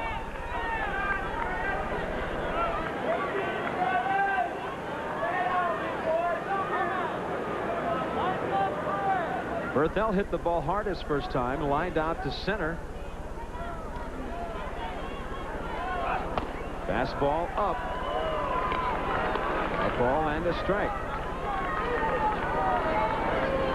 Leskonic starting to throw up in that strike zone. Both of those pitches that were hit were up in the strike zone. He has to be down to be effective. I don't care if you throw 90 plus. If you throw the ball right over the heart of that plate, these people are going to hit it. Fastball at the knees. 4 hits in the ball game for the 49ers. LSU has 1 more. And every hit they've had has been for extra bases, a triple and 3 doubles. And one thing Curtis Leskanic has to do is pitch this game just like it's a 0-0 ball game. He can't sit back with an 8-0 lead and change anything. He still has to come right at these hitters. Got a pitch up, and Berthel was all over it, fouling it to the right. In all my years in the big leagues, Bob, I think the thing that I've heard most is a lame excuse from pitchers, especially guys in middle relief, says, get me in a ball game that means something. I can't pitch when the ball game doesn't mean anything. And I've heard that so many times in my career. And the thing is, whether you're hitting with the bases loaded or hitting with nobody on, pitching with an 8-run lead or pitching with a tie ball game, it's still the same game. So you still should approach it the same way. Well said. Hitter steps out. We'll do the 1-2 pitch in a moment.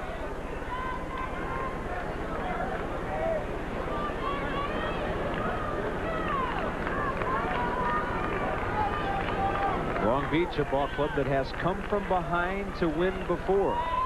So they're not out of it yet. There's a fastball, a 90-mile-an-hour ball, too.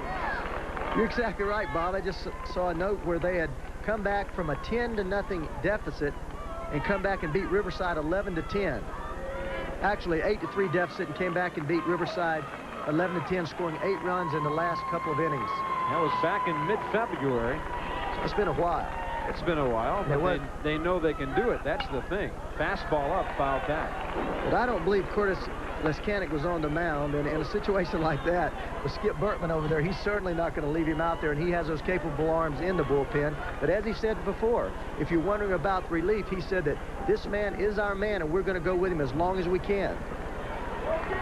2 balls and 2 strikes.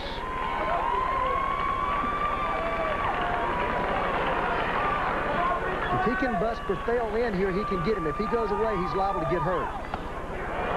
Looked like a breaking ball up. 3-2. Skip Bertman also made the point that looking ahead to this ball game that Curtis Leskanic was very well rested. So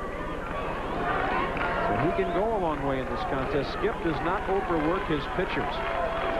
Ben McDonald, for example, never pitched with less than 4 days rest this season. Down the third baseline, a fair ball. That'll drive in 2 runs. Going into second base is Dan Berthel. And the 49ers are on the scoreboard. It's 8-2.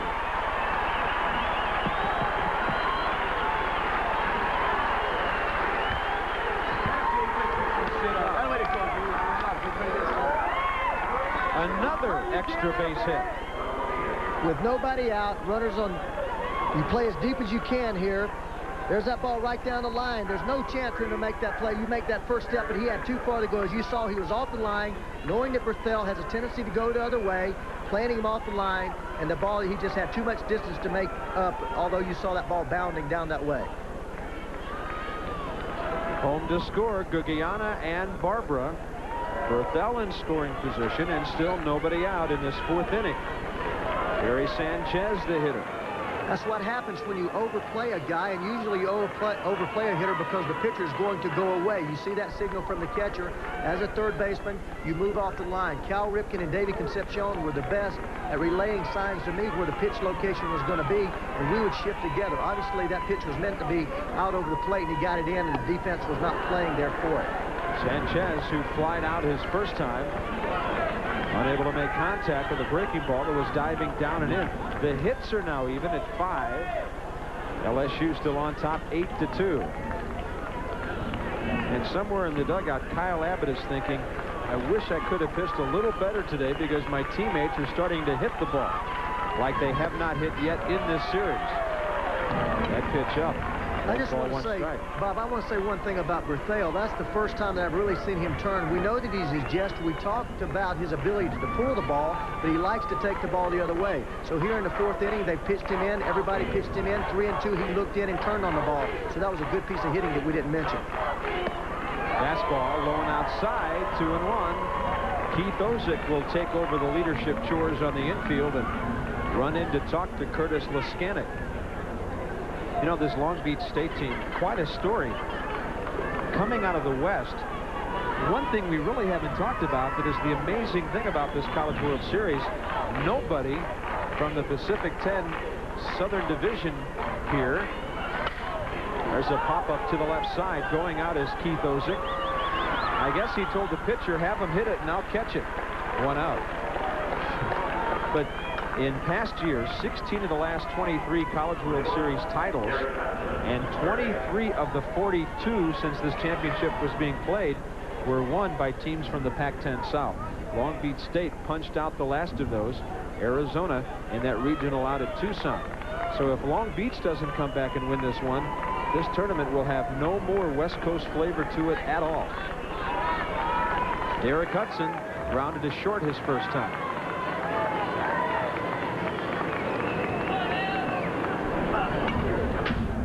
Saw a pitch up, and he was hacking. Big, strong guy sees a pitch up there, Ray, and he will be hacking on the first pitch. Oh, he can lose that pitch. He's a type of mistake-type hitter we talked about. Very aggressive. If you throw him a pitch right there, he knows he should have jacked that ball. He likes the ball up in the strike zone, but he's aggressive enough to hit the ball down. But he really drives that ball up in the strike zone, especially those hanging breaking balls, which most big, strong hitters can hit anyway. But he's capable of really ripping the ball. He hit 3 or 4 balls very, very hard in the West Regionals. But he will swing at those bad pitches. This one up high. The ball and the strike. Despite the fact that we mentioned Leskanik is well rested and can go a long way, he did complete only 1 of his 14 starts this year coming into this contest. This is his 29th appearance, his 15th as a starter. He has 14 victories and 3 saves.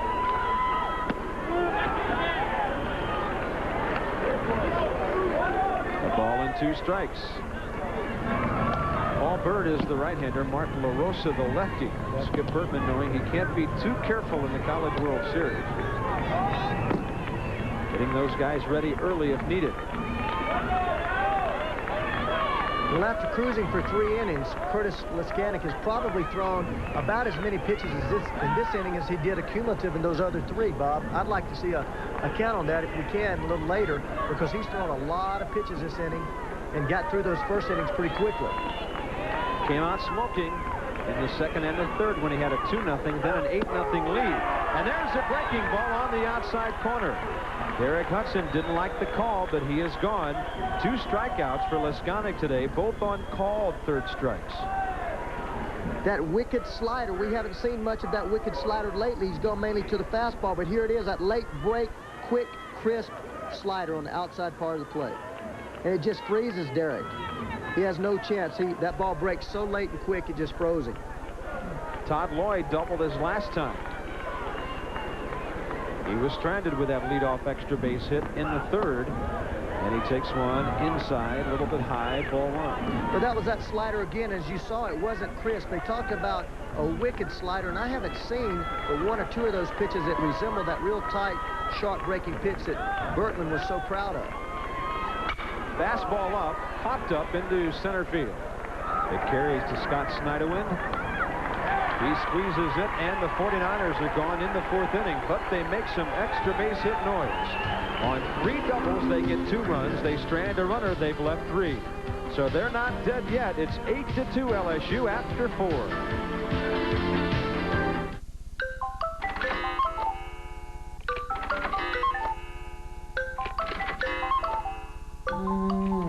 It's time to review your insurance needs with MetLife. Get Met. It pays. You've just discovered your car has a clear coat finish, which your ordinary wax just ruined. New Simonized non-abrasive wax won't scratch today's clear coat finishes, and that'll save you a lot of grief. With a blade that stays rigid to over 7 feet, the Lufkin XL33 measuring tape is more than just the longest tape you may ever need. It is literally the most outstanding. The Lufkin XL33 measuring tape from Cooper Tools. The difference between work and workmanship. Hold on tight for some down and dirty excitement with the highest flying machines next to a 747. AMA Supercross, Thursday night at midnight on ESPN.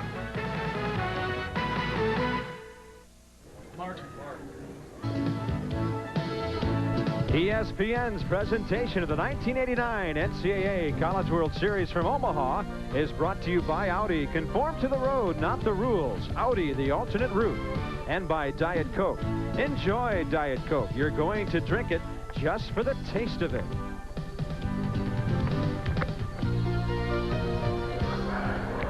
Rosenblatt Stadium, Omaha, with Ray Knight. This is Bob Carpenter. We go to the top of the 5th inning. LSU to the plate. Tigers even with the 49ers and hits at 5. But on top, 8-2. Scott Snyderwind is the leadoff man against Robbie Corsaro, Long Beach State. Snyderwind had the big hit early, a 2-run double in the 2nd inning. At the knees, a ball and a strike.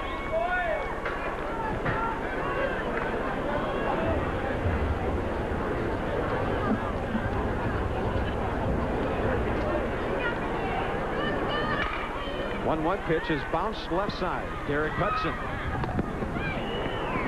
kind of set up Don Barber for a possible collision over there. He tailed the ball toward the foul side. Barber had to switch into foul territory to make the grab. That's those LSU players getting dirty again. Yeah. I think they're just trying to make Skip happy. They're diving and... Well, they got a long time to heal up if they don't play another game. Sure they do. They want to stick around and play. He pushes the hitter. They must have been outside our door hearing him say he likes that type of player, because we've seen it 4 or 5 times already today. But that typifies his ball club. And he's proud of that fact. Pete Bush 0 for 1 with a walk and a run scored. Skip calls this his 3rd LSU team in 6 years. Turns it over about every 2 years or so in terms of personnel. No problem there for Chris Gill. 2 down.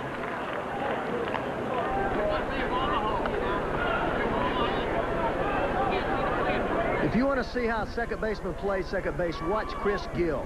Centers himself directly in front of the ball, looks right down at the ball, comes up, sets himself rights, and gives him a rocket throw to first base.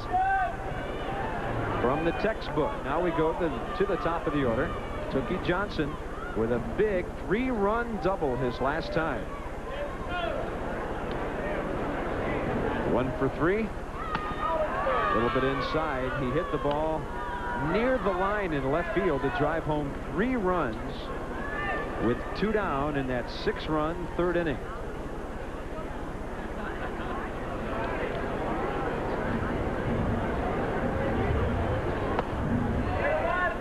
fastball misses, 2-0.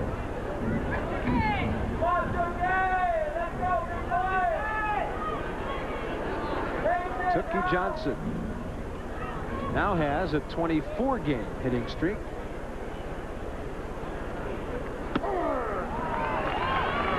In there, 2 balls and a strike. Tonight at 8 p.m. Eastern Time on ESPN, the numbers 2 and 3 seeds getting together. Number 1, Florida State has already won its first 2. Mike Martin's team will see action here on Wednesday. Texas and Miami tonight. That should be a dandy.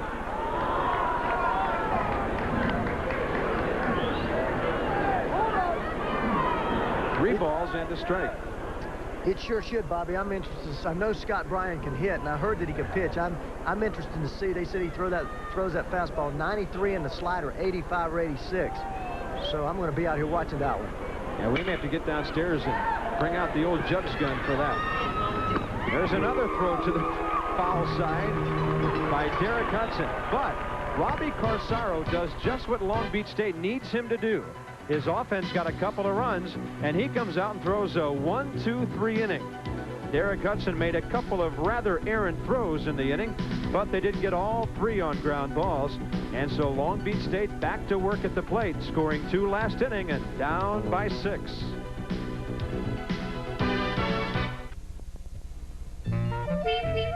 There's one insurance agent nearby who can offer protection for your car, and for your home, and for your family.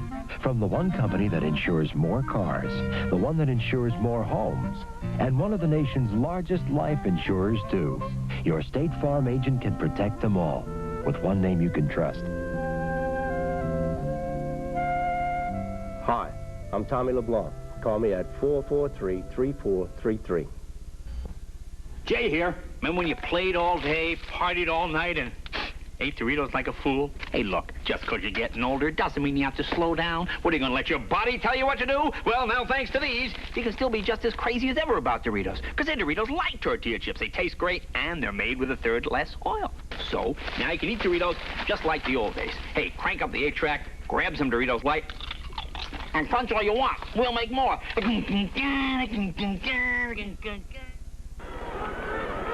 Bottom of the 5th inning coming up. And let's talk a little velocity of Curtis Leskanik. There's the velocity index. On the top, you see his average speed per inning. On the bottom, his high 1 pitch in that inning. As you see, he's pretty consistent, but the average in the 4th inning dropped off 2 miles an hour from the other inning. That's an indication he may be tiring a little bit, although he did throw 1 pitch 91 miles an hour.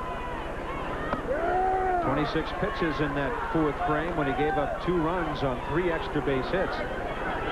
So he's been fairly hittable today, but he has not hurt himself by walking anybody.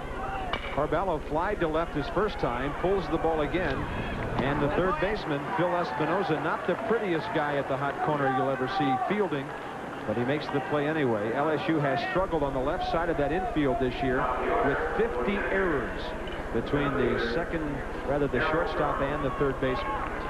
There's Curtis Leskanik in his last innings. He's thrown 9 balls. Last inning, he threw 9 balls, 17 strikes for a total of 26 pitches.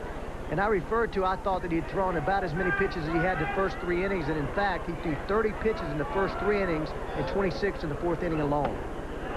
So he'd like to have a nice economical 5th inning here. Got Carballo early in the count. Faces Darryl Sherman, who twice has grounded to the 2nd baseman.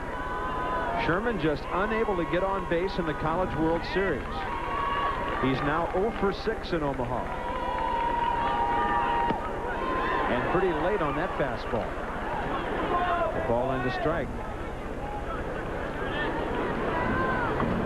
And we'll get a look here at how hard Curtis Leskanik is throwing if he throws that fastball. And I'd like to see if he throws that hard slider, what type it looks like a slider in.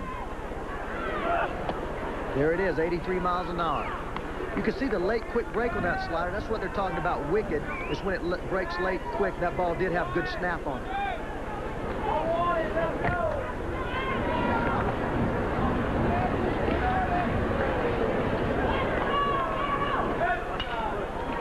Fastball, 89 miles an hour, tailing up and away and fouled that way. 2 balls, 2 strikes. There is some conjecture that Curtis Leskanik could be a A draft choice, maybe somewhere around the 5th round. He is a junior, so someone could take a chance on him. Well, Skip said if the scouts knew what he knew, they certainly wouldn't let him get by, because he knows how to pitch with a real live arm and a lot of guts and determination out there, the type of guy that could make it professional baseball. And, you know, we made the point earlier about how well Skip handles his pitchers. If I was a Major League scout, that would mean something to me, too, how he's been handled throughout his college career. And Skip, he admits that sometimes he does things with the man's future in mind. There's a line drive right at Keith Ozek.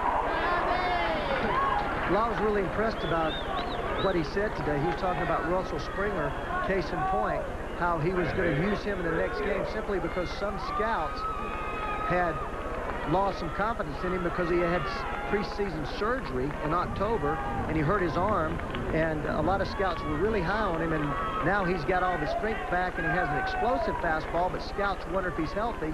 And tomorrow night, Bertman, or the next game, Bertman's going to throw him just to show the scouts that he is in fact ready. Strike one to Chris Gill, batting with 2 outs and the base is empty. Gill has grounded to short and fly to center. Bouncer to the shortstop. Keith Ozek guns it. Gill got down the line in a hurry, but the 49ers are gone in the 5th inning. So just what LSU needed after Long Beach State scored an inning ago. A 1-2-3 inning, and now Leskanic has retired. Here's #1 pick, Ben McDonald of LSU.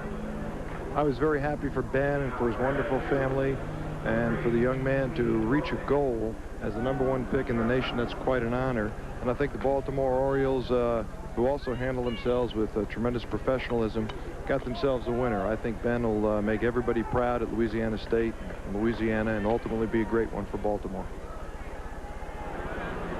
6th inning underway, and those things Skip says about Ben McDonald go far beyond pitching. He just says the young man has no negatives about himself personally, on the field, off the field. He has just got it all together. Keith Ozek swinging and fouling a pitch down low at 0-2, and you know what a good baseball man Roland Heeman is at Baltimore, Ray Knight. Those Orioles are putting things back together in good fashion up there now. Well, I'm not so sure about that. He traded me. I was setting you up there, big guy. I may have been his first trade, but yes, he is a good baseball man, and those Orioles are coming on. And a point that you made right there, you can obviously tell a man's physical talent. Physical talent will get you to the big leagues, but that mental ability and that attitude that Skip talks about keeps you there. A lot of guys with great physical talent can't play in the big leagues. Ball and 2 strikes. Keith Ozek has been all over the bases today for LSU. He's walked a couple of times, singled and scored.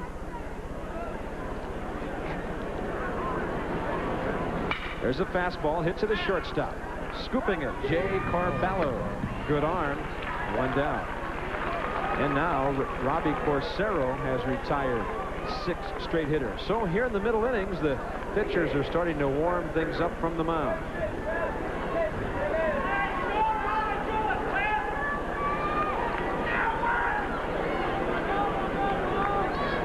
ESPN with 9 cameras here at Rosenblatt Stadium. We've got it covered from the pitcher's mound to the batter's box to the concession stands. Wes Grisham, the hitter, 0 for 3. Hard hit right by Derek Hudson, who tried to backhand the ball. And digging for 2, sliding in safely is Grisham. Just about to make the point that he had not contributed offensively for LSU today, but they've hit the ball well enough to score without him.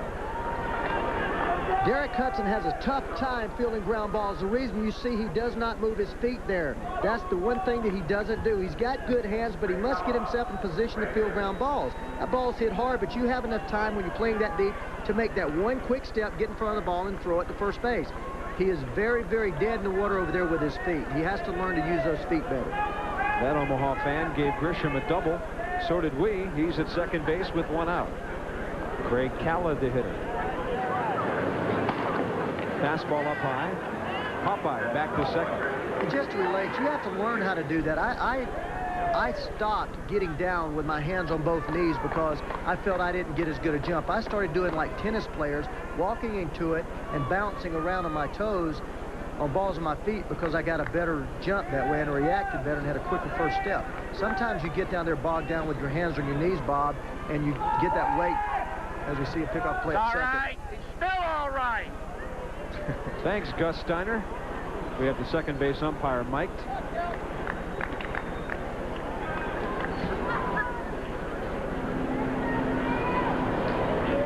Well, you know, the hands you're talking about, the hands is another whole movement in itself. So you're talking about quickness and economy of moves at third base.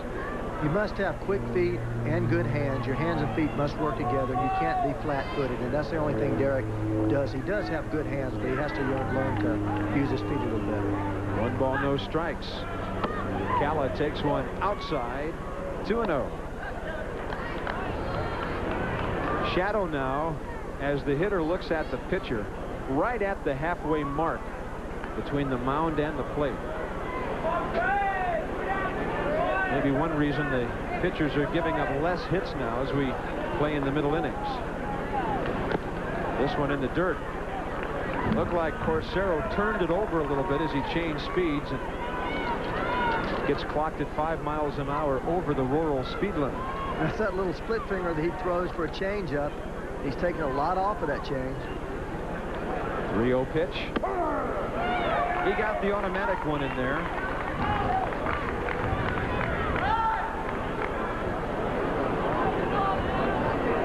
Bobby Corsaro, 6 foot 185, a junior out of Ontario, California. There's not a single player on the Long Beach State roster from outside the state of California.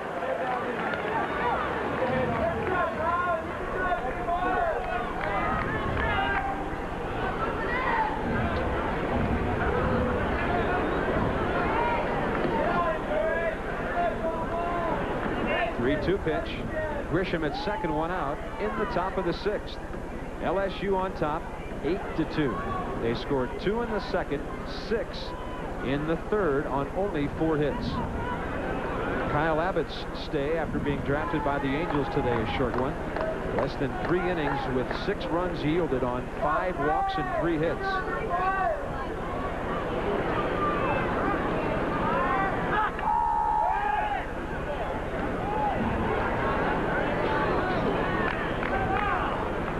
Craig Calla has been a very consistent performer here at LSU. In 1988, he was an all-first team SEC. This year, he was second team all-SEC. Chopper left side, waiting for it, is Hudson. Had time to set his feet and fire to first for the second out.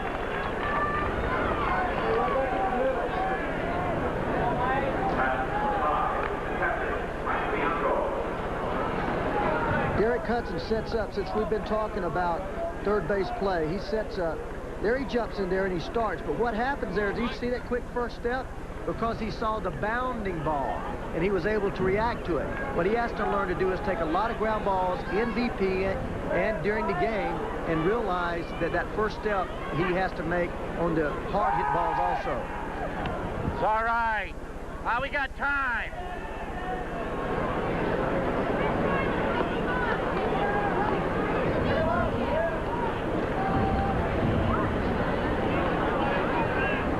Bianco all over the bases today. The LSU catcher has an RBI single to his credit. He scored a couple. Walked twice, on base 3 times. Pretty good split right there. That ball dove right down under his back.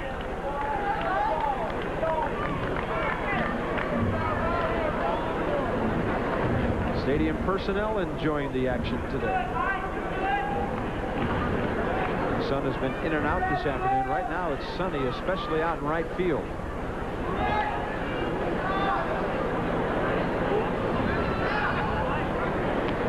Oh, and 1 count.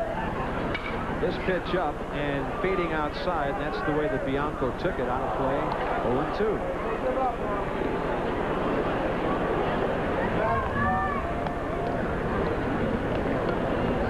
There you you see Dave Snow, and he will give the sign in to Perry Sanchez as to what pitch he wants to throw. There it is right there. Whatever that means. Hit him on the fists. You'll see Perry gaze in right here.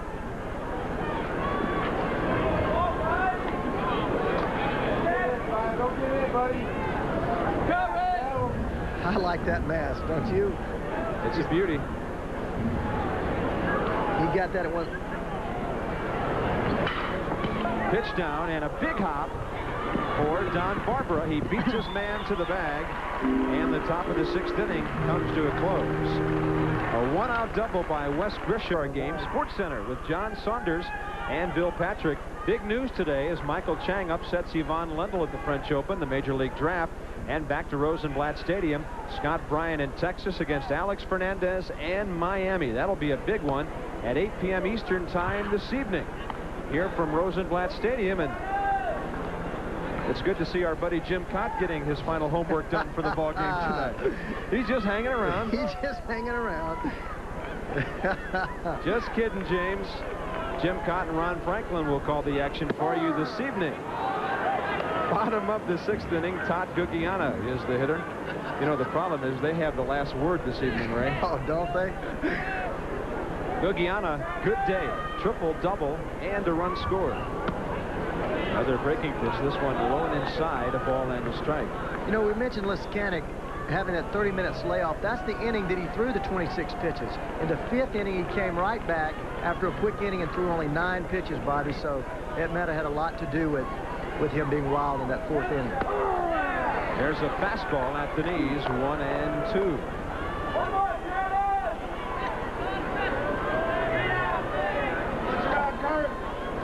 Ben McDonald, the #1 draft choice of 1989, headed for the organization of the Orioles. The most recent pitcher, charting those of his successor, Curtis Leskanic.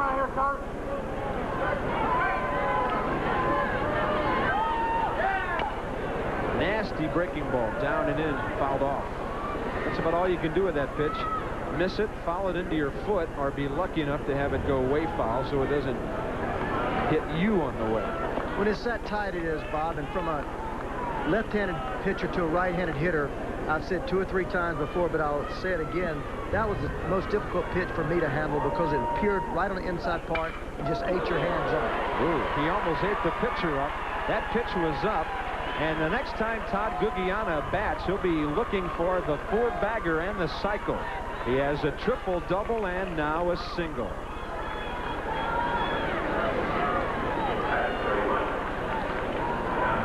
Curtis Leskanic's pitching breakdown. Fastballs 37, sliders 25.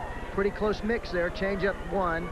The strike percentage there is the percentage that he's thrown that pitch for a strike. 73% fastballs for a strike, so he's right around the plate with that fastball.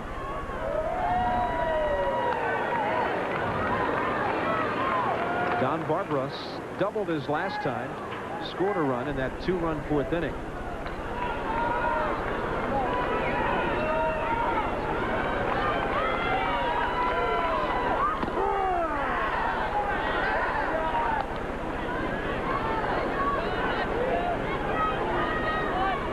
A little bit about Todd Gugiana. Dave Snow talked about how great a hitter he was, and at the West Regionals, had I been a Major League scout, I didn't see that because he had trouble swinging the bat. But that's what happens when a guy gets in a slump. That's why, as a Major League scout, or even a college scout scouting high school players, you must see a guy over a long period of time. This kid can really swing the bat, and Dave Snow told me that he could, and he'd seen him all year, but I didn't see it in the Western Regionals. He's now begun to swing the bat the way he's capable. Where's the Miami Maniac headed now? Up the lights hour in right center field. 1-2 pitch, hit the other way. Barber sends Matt Gruber over toward the line. Out number 1.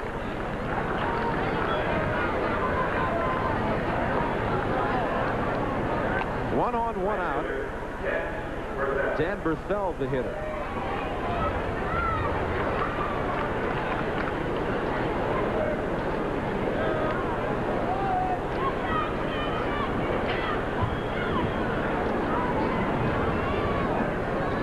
Dan Berthel with a 2-run double last time. He's hit the ball hard twice, lining to center in the second inning, and doubling down the left field line in the fourth. Kurt Liskanek being averaging about 88 with his fastball. Let's see what he throws now. Turning on another one is Berthel. 89 miles an hour, so he's right around his average. And when we set that graphic up about velocity, we're always talking about his average fastball. That's not just his average pitch, combining all of his pitches. It's pretty obvious that when a guy's throwing 91 up there, you know that it's his fastball. So anytime we show you that, that's the average velocity of his fastball. And then when you get it directly from that jugs, that's obviously the speed of the pitch on that pitch.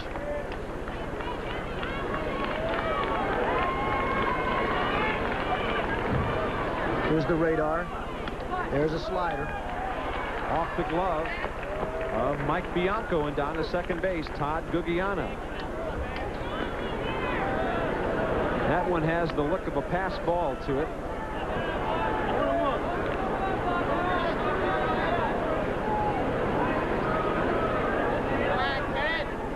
Looked like a breaking ball, but was simply outside. It wasn't down in the dirt.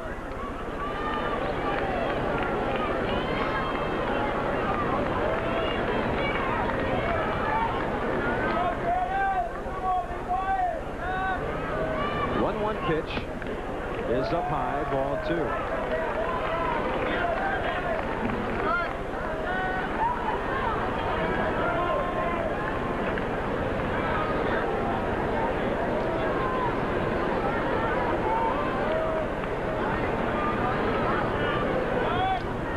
Two balls and a strike. There's a fastball in there, evening the count. There's Bertman telling him the signs. He gives all the signs, and there you see Bianco looking in.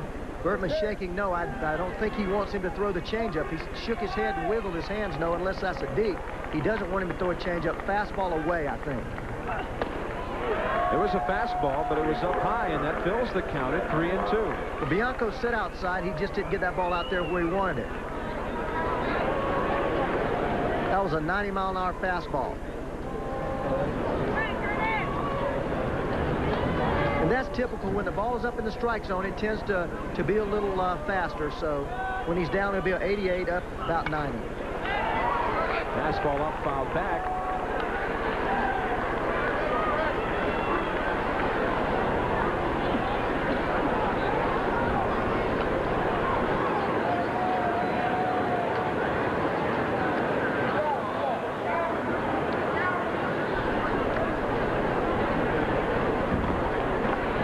And 2 strikes. Dan Berthel against Curtis Liskanek.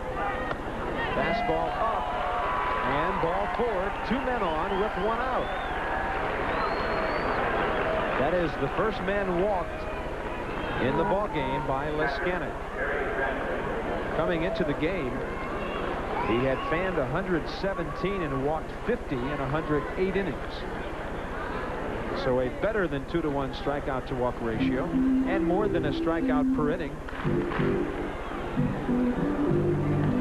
Well, they had talked about the 12 innings that he had pitched at A&M in the regionals, and he added another 3 here, which was 15, and he had 2 coming in. So prior to that 4th inning, 2 runs at Long Beach State scored. He had 19 straight scoreless innings. Bobby. And he gave up a couple here in the 4th inning as he gave up 3 extra base hits. But again, Long Beach State throughout the day has had to hit its way aboard, and he hasn't really given them much. I mean, there is activity in the LSU bullpen now. And you can see on that shot, there's Mark LaRosa, the left-hander. You can see on that previous shot the shadows that really have almost engulfed almost all the infield to the pitcher's mound. And it should get tougher and tougher for a hitter until that, as you see right there, until that shadow gets out past that pitcher. Right now, it's going to be very difficult for a hitter to see that ball, especially that tight breaking ball, but now any type of pitch, because he sees it white, as we said, and then it almost disappears in there.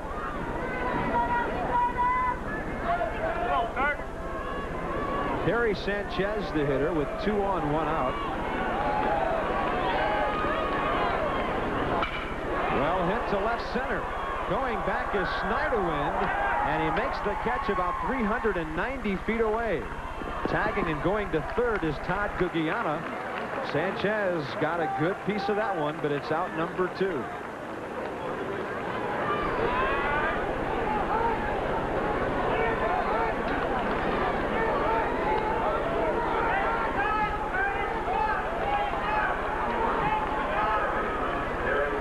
Runners at the corners for third baseman Derek Hudson. Bob, I played here in the American Association. I played for the Indianapolis Indians for 4 years from 1973 and 76. So I've played many ball games in this ballpark. And it is very difficult to see this time of day. Sometimes we had 6:05 starts. And by this time, it was very, very difficult to see that ball. 6:25 Central Time at Rosenblatt Stadium. Derek Hudson called on strikes his last time. Previously grounded to short. He's 0 for 2.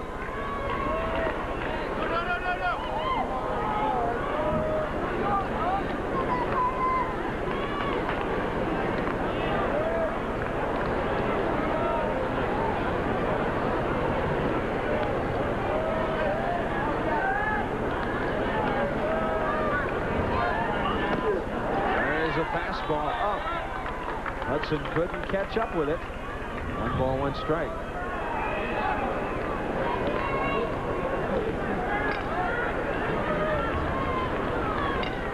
Well, you don't see really how bright it is right there, but it's very bright off that sun reflecting. And that is another reason here. It's not only the shadows, but that bright sun reflecting off of that outfield fence. It's tough to see the ball out of. Well hit right field, charging it, and playing it on a hop is Calla. A run is across as Long Beach State gets the 2-out hit from Derek Hudson. He did a nice job of going the other way. Todd Gugiana scores, and it's 8-3. Derek Hudson, normally a dead pull hitter, stays with his breaking ball and hits the ball hard to right field. That's the first time I've seen him go that way, but that shows that he can. And we talked about him having major league ability. Derek Calla just muffs that ball a little bit. I think that has to do a little bit with the outfield grass. The ball hits and slows down, and we've seen it happen a couple of times. Todd Lloyd at the plate. He's hit 2 homers on the year. A swing of the bat could make this a 2-run ball game. But a little tidbit about Derek Hudson. We've seen him play third base, but he has major league ability. A lot of scouts are high on him because of his ability to swing the bat, but as a left fielder and a first baseman. Todd Lloyd doubled his first time, going the other way. Fly to center in the 4th. Occasional home run power here. He hit a 420-foot homer earlier this season at USC. Takes one up high, a ball and a strike. Bob, you're right. He can be very dangerous. If he gets the count in his favor, Dave Snow said he is the best triple hitter on this ball club. 2-0, 2-1, 3-1. When he just in his mind says, let it go. If you make a mistake, he'll hit the ball a mile. This one down low. Ball 2. And this is what you call working the count. 2-1. Situation where the pitcher has to come into him. And if he makes up his mind to swing the bat and happens to connect, he can certainly ride this ball out of here and get this team right back in this game. 2 on, 2 out. Out of play, left side. So the count will go to 2 balls and 2 strikes. Piscanic made a real good pitch there. The ball, middle of the plate, moved away from him. Just not anything that Todd Lloyd could do with that ball.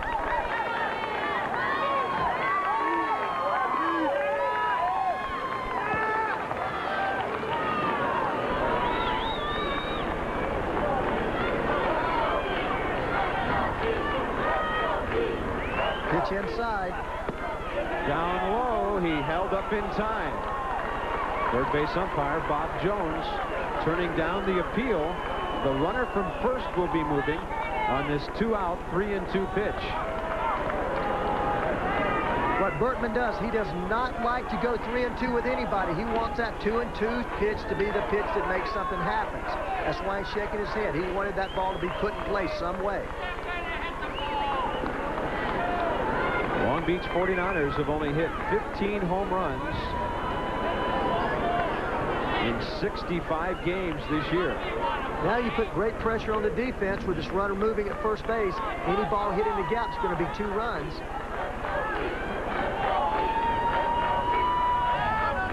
A fake to third, a look to first.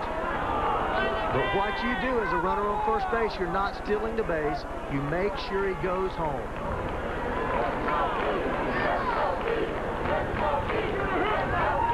Runner goes off first. Line drive, left field line. That's a fair ball. It'll score a run and make it 8-4. Into second base with a sliding double goes Todd Lloyd.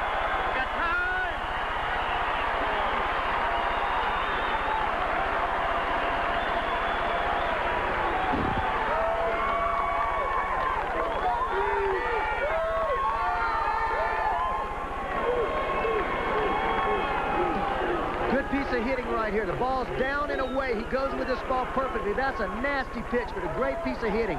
But a great play by Matt Gruber. He was shading him that way with 2 strikes. The pitch must have been knowing he was going away. Makes a great play cutting that ball off and keeping it out of that corner. Good piece of hitting, great defense out there. Now Jay Corballo up in a big spot. He hit a tough pitch right there. That was a nasty pitch. He had to be thinking left field in order to hit the ball that solidly that way.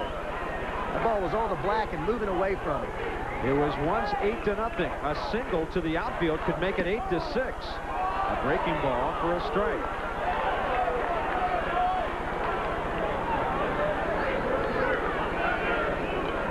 Corballo has flied to left and grounded to third. If this third baseman backs up too much, he'll drop a bunt here. Looks at a breaking ball up and in. 1 ball, 1 strike. 3 more Long Beach hits in this inning.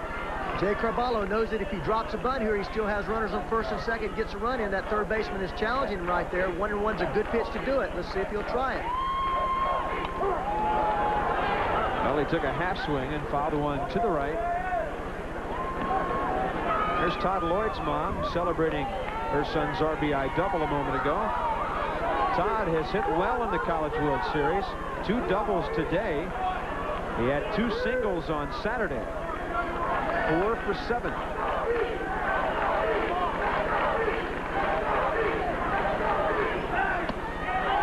That one a little bit up high, and Leskanic was already on his way to the dugout.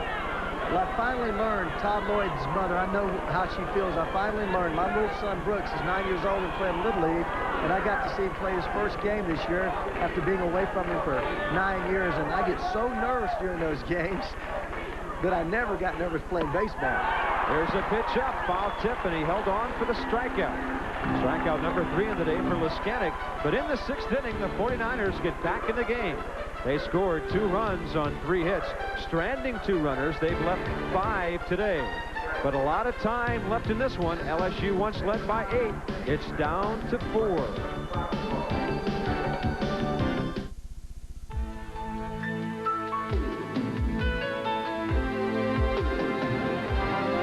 Put yourself on the Long Beach State, a lot of hits. 6 in the last 3 innings, so they've out-hit the Tigers 8-6. Hitting early for LSU and late for Long Beach State. Top of the 7th, Phil Espinoza leads off for the Tigers, who suddenly have to get the feeling in their dugout, Ray, hey, we may need a few more runs. They better get that feeling, because this Long Beach State ball team will battle you from start to go and from start to finish, and they're not going to give up. They know if they're packing their bags and going home, so this LSU team better get back on the ball, or this is going to be a real ball game. Well hit, left side by Hudson, who tried to backhand another one, and that'll be a left field single, getting the 7th inning underway.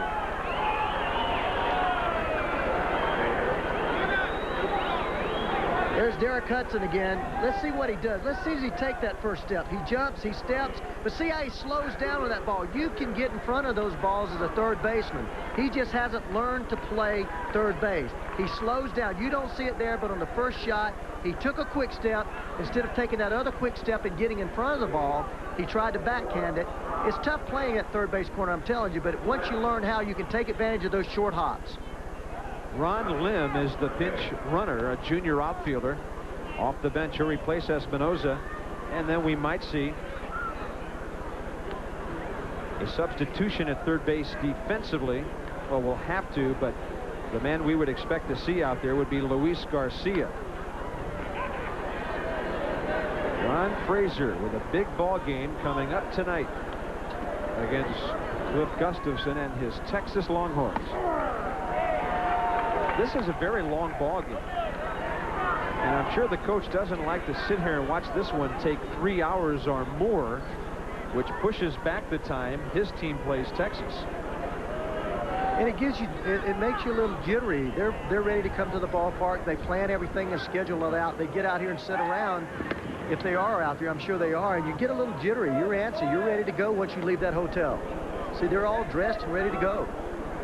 Cliff Gustafson, whose Texas team beat Long Beach State 7-1 behind Kurt Dressendorfer here on Saturday. Matt Gruber, the hitter.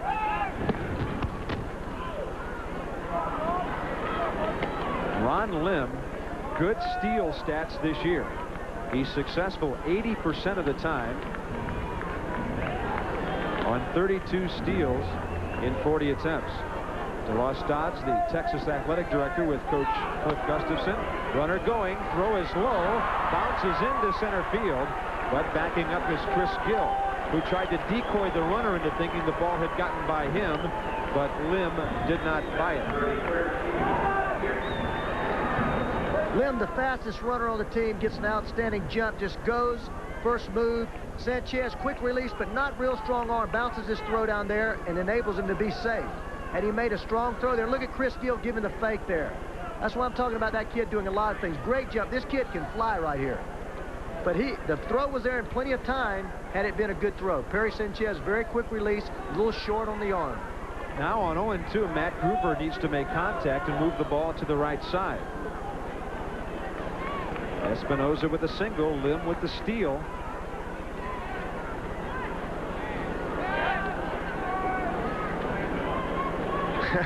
It seems like every time there's a runner on second base, this Long Beach State team puts on some type of play.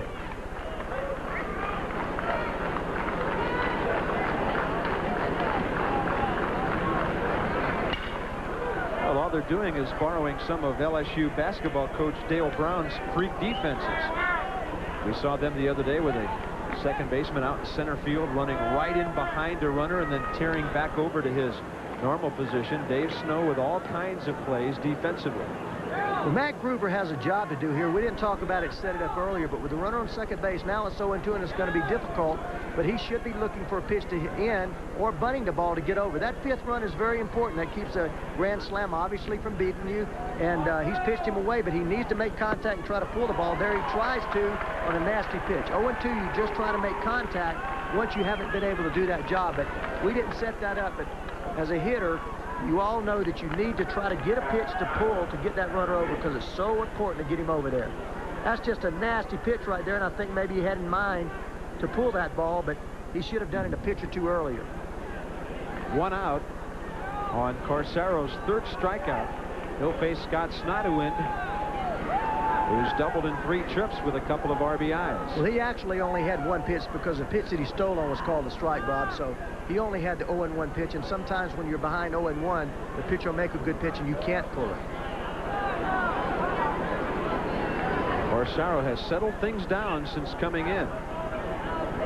8 ground balls, an indication of that sinker that runs down in that fourth ball. A lot of movement down. Anytime you see that many ground balls, it's indicative of that downward movement. The foul ball hit the batter. It was called foul by Ron Graham long before Perry Sanchez picked it up. Coming up next on ESPN, after we wrap up the afternoon elimination game here between LSU and Long Beach State, will be Sports Center. Big news from Paris in the French Open today. The baseball draft with the #1 pick in the nation in this ballpark.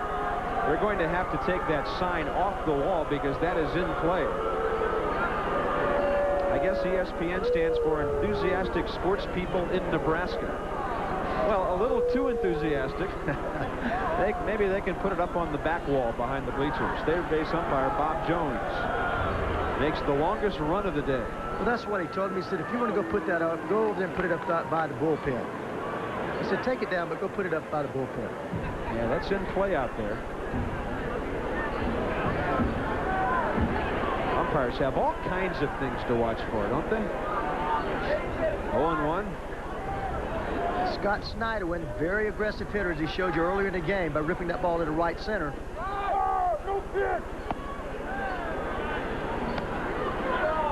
The ball into strike as it went up high.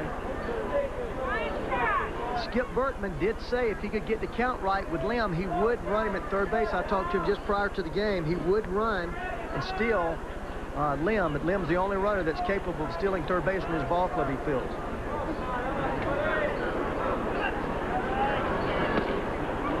Sinker over but low.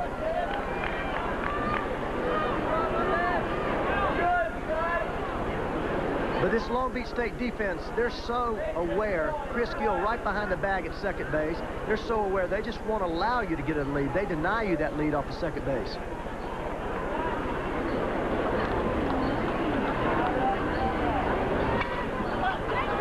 A pitch out, hit back upstairs.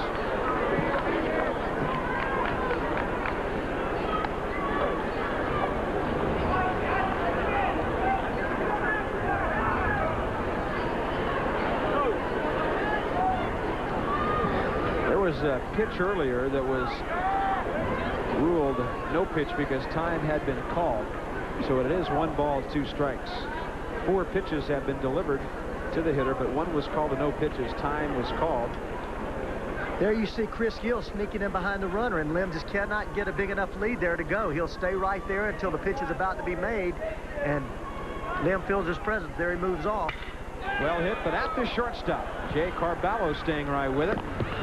Gunning for the second out. Chris Gill's father must be a coach because he does so many things right. It's just not something that people say you're born with instincts and stuff, but you learn those things by being taught. My father taught me everything about baseball by subjecting me to things and going over situations, and Chris Gill certainly has been around someone that knows a lot about baseball. Here's Pete Bush with a man aboard, 2 outs, and of course Brooks Knight, great name for a budding third baseman. He'll probably say the same thing someday. I named him after a real third baseman. I sure did. But I have him catching because he runs like his daddy. Oh, yeah. Inside corner for strike 1. Well, they say it's the quickest way to the big leagues.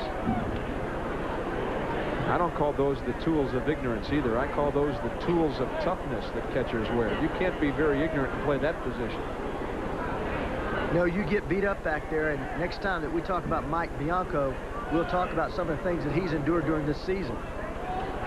No balls, 1 strike. In the dirt. Good block by Perry Sanchez. Yeah, it takes toughness back there. Skill. You have to run things on the infield and plus call the ball game.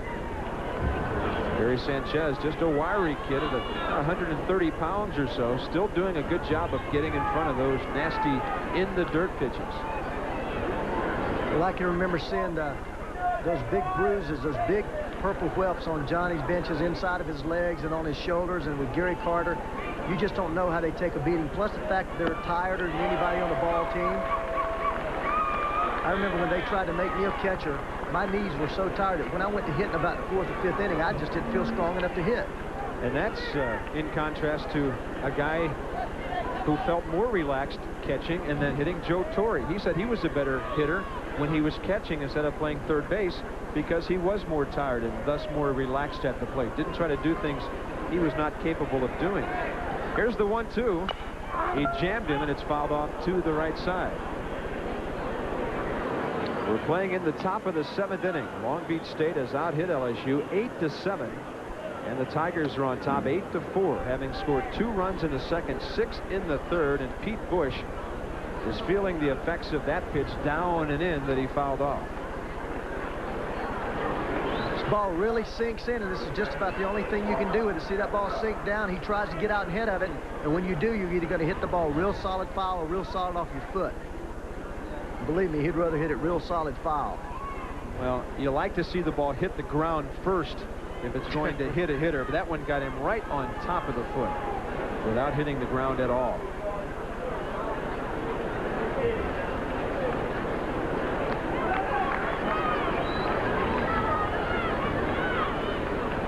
Bush still hopping around, trying to get all that feeling back in that right foot, those toes. That's a big run out at second base with 2 outs, not to be forgotten in this slow-moving inning. A leadoff single for Phil Espinoza. Lim ran for him. Ron still at second base with 2 down. Not able to advance on a strikeout and a ground ball. The 1-2 is swung on and tipped. And catchers will tell you those either go into the glove or they don't. There's no way to really change your play to catch the ball. It just didn't stay. Pete Bush is another co-captain of his team, elected by his teammates. He's a leader, positive player, gets a lot of key hits.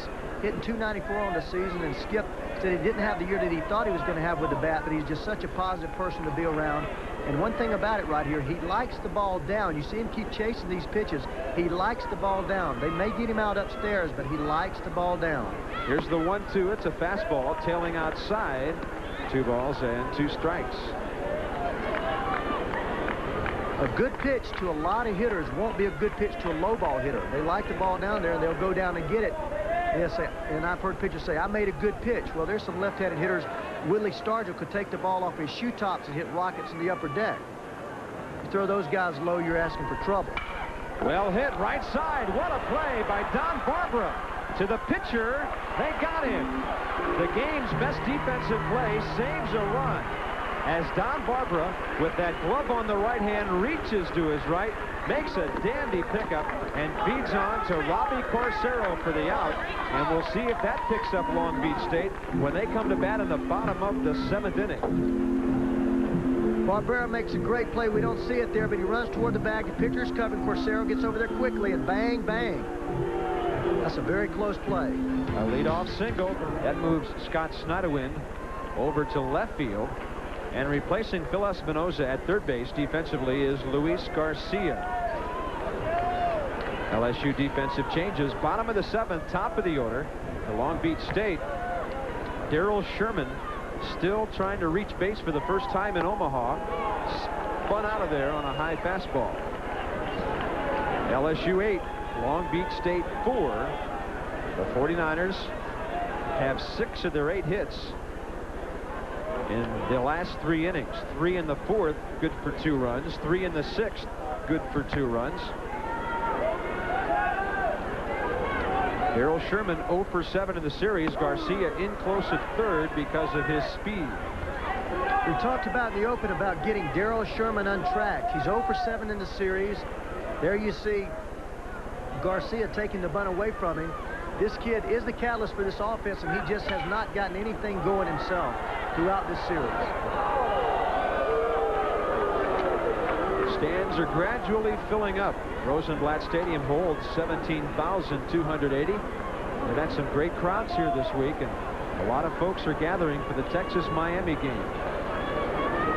Dave Snow and his pitching coach, former head coach that he played for, Wally Kincaid. Curtis Leskanic's 100th pitch right here. It's a low breaking ball hit to the shortstop. Having to hurry is Ozick, and he just got in. Sherman flying down the line, and Ozick with a quick play barely gunned him out. Ozick with a great throwing arm, but it doesn't matter when you have this kind of speed. It does matter because that's the only way it got him out. But watch this man run. This ball was hit hard. Ozick comes up, takes a good step, and guns this ball. And watch this play. Boom! Tie. Umpire probably went on sound. Ball into the glove, foot to the bag. 1 out. Chris Gill, the hitter. Swing and a miss on a breaking ball. Gill has been held in check today. 0 for 3 in this game. He's 1 for 7 in the College World Series. So it's the top of the batting order not getting on base that's hurting Long Beach. Leskanic right at around 65% strikes. Another breaking ball back to the screen. 0-2.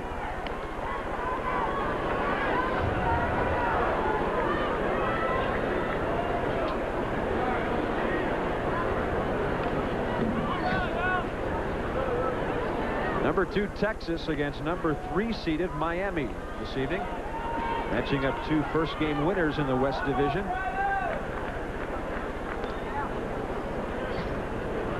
The 0-2 pitch is way outside. Tomorrow afternoon, Arkansas will play Wichita State in the East, and the loser will be out. The winner will get to play Florida State 2-0 on Wednesday night. Bob, see Chris Gill right there. He got 2 strikes. He's not faking a bunt. Obviously, if that pitch is a strike, he's going to try to bunt it because the third baseman moved back. Well hit on 1 and 2 into left field. It'll fall in front of Scott Snyderwind. And Long Beach gets the runner. In their 2 scoring innings, they put the leadoff man aboard. They don't do it this time, but they do have a runner aboard with 1 out. Greg DeAlexander for the Arkansas Razorbacks and Greg Brummett, the principals for Wichita. Brummett unbeaten 11 straight times, and DeAlexander heavy hitting for Norm DeBryan and the Razorbacks against Gene Stevenson Shockers tomorrow afternoon. Todd Gugiana needs a long one to hit for the cycle. It hasn't happened here in 33 years. Jerry Kendall, Minnesota Golden Gophers. We'll give you a longer read of the graphic now. Jerry Kendall, the Arizona coach.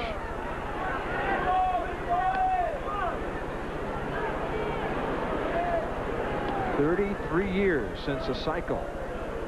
More importantly, for Long Beach State, the 2 runs would make it an 8-6 ball game. Gugiana tripled in the first, doubled in the fourth, singled in the sixth. He scored 2 runs.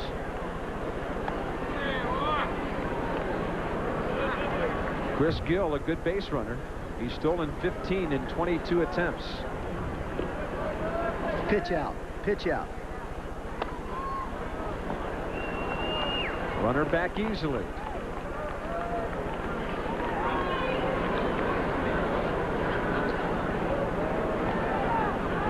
Mike Bianco, the LSU catcher.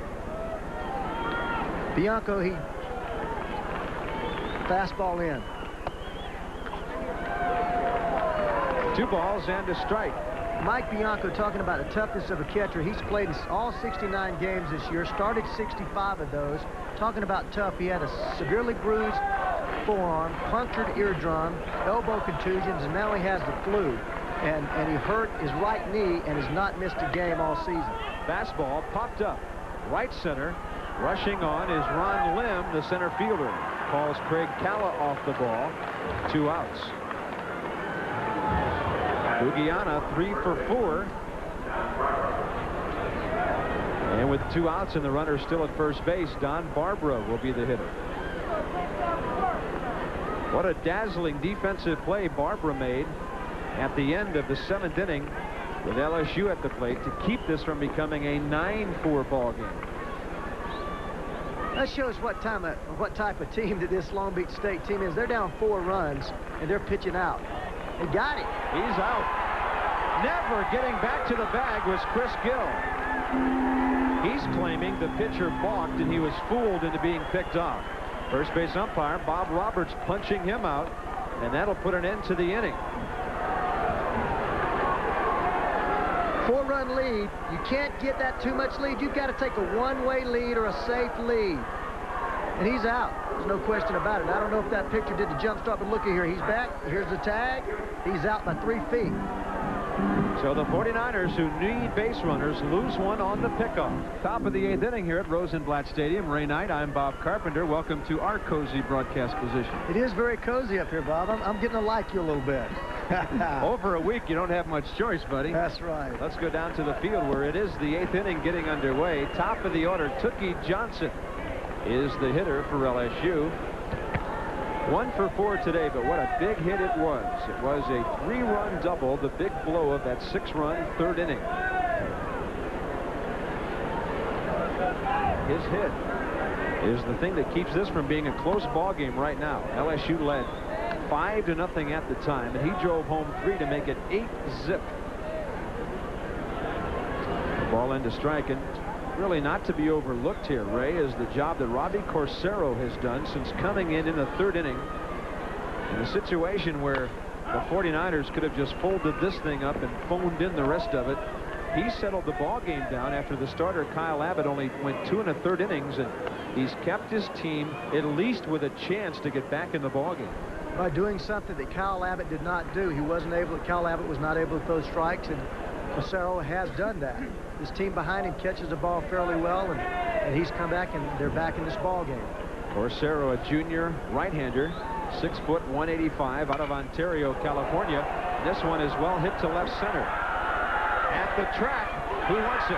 Looks like the center fielder, Darryl Sherman, taking it. Some anxious moments out in front of the scoreboard.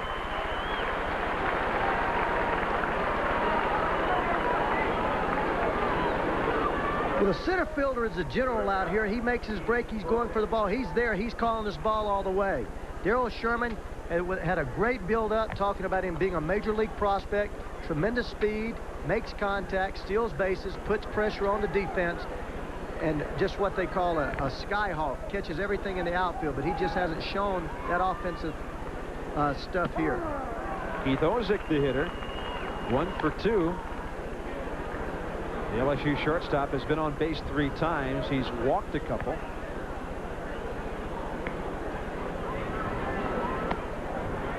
Breaking ball in the dirt. The appeal goes to first base umpire Bob Roberts. He did not swing.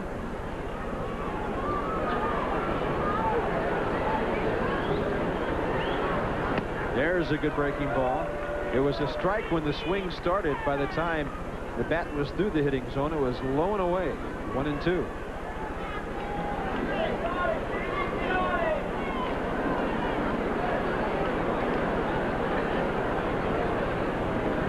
Jams him with a fastball. So an outside-inside pitching pattern here by Robbie Cordero on Keith Ozick in the 8th inning.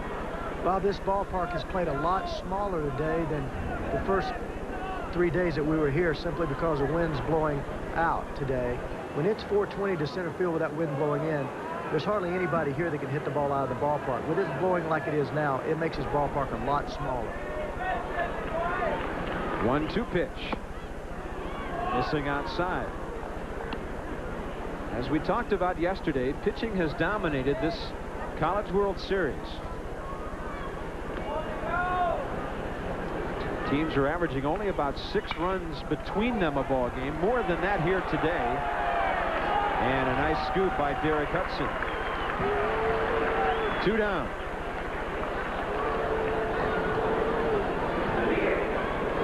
Derek Hudson plays this ball real well. See him come toward the ball. That's not lateral movement. He moves forward well. As you've noticed, every play that he's had moving forward, he's made real good plays on. It's his lateral movement that he has trouble with. He doesn't feel comfortable getting in front of the ball, and that's the only problem he has. He could become a good third baseman with a little work over there because he has good hands and a good quick step. He just has a little trouble with that lateral movement.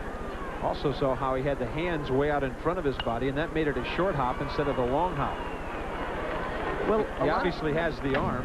He does have the arm. A lot of the plays that he's had have been backhand plays, and that's the toughest play to make. You have to take hundreds and hundreds, literally thousands of ground balls to learn to make that backhanded stab. And him being an outfielder and a first baseman, he hasn't had enough chance to do that. So the only way you can compensate for that is to try to get in front of the ball. If you can't catch it backhanded, at least you can knock it down getting in front of it. Longhorns scheduled to throw Scott Bryant tonight. He will warm up and see how he feels, and then they'll make a decision on whether he'll throw against Miami or not. Alex Fernandez will pitch, and this one is gone if it's fair. Down the line, a long way out of here, and a foul ball by Wes Grisham, who's left the yard 19 times this year.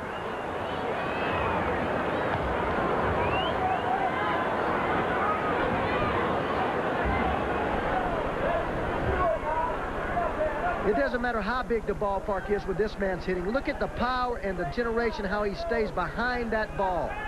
He just crushes that baseball. Tremendous quick bat. A lot of big guys are strong and force the bats through the strike zone. This man is strong and has a quick bat. No balls, 2 strikes. He doubled his last time. Grisham 1 for 4 today. Fastball up. Looking ahead to the bottom of the 8th. The 49ers of Long Beach have the middle of their lineup to bat. That's what hurt them. They had their cleanup man at the plate when Chris Gill was picked off, ending the 7th inning. Could I have said, "Hey, Mom," when I was on camera? Sure. Golly. I'll just say, "Hi, Mom." No problem. 2 balls and 2 strikes. That's what the College World Series is all about. Like a big family of college baseball up here for a week or so. It really is great, Bob. I heard a lot about it. You know, people build up things, and I even heard the producers talking about wanting to come here, and I understand why, because it has been a lot of fun. You meet a lot of good people. All the NCAA people have been really wonderful to us, and it's just been a thrill for me, not only to work these ball games, but to meet the people, and they have the hospitality tents that just treat us really well, and I just really enjoyed it. 3-2 pitch coming with the bases empty and 2 outs. I would second all of those observations. And there's a walk with 2 down. Grisham wanted a chance to take another hack, but he never got it. After that long foul ball, he got nothing to hit. That's right. That's only the 3rd walk issued by Robbie Corsaro in his time on the mound. To the mound goes Long Beach pitching coach Wally Kincaid. He's taking the ball from Robbie Corsaro. Well, Robbie's a middle reliever, and that's the type of guy that goes usually 1 time around the batting order, which is about 3 innings. And he's gone 4 innings, so that's why they're making the change. So Corsaro, who settled up to 4 after leading 8-0 early. A new pitcher for Long Beach State is a left-hander, a combination first baseman, outfielder, and pitcher. Thomas Urbani takes over for Robbie Corsaro.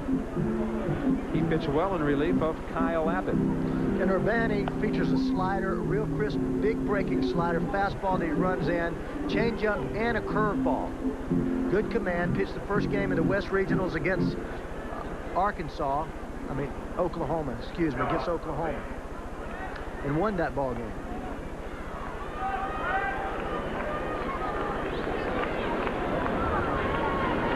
Craig Calla at the plate, the LSU cleanup man, with a single and a run scored in 4 trips.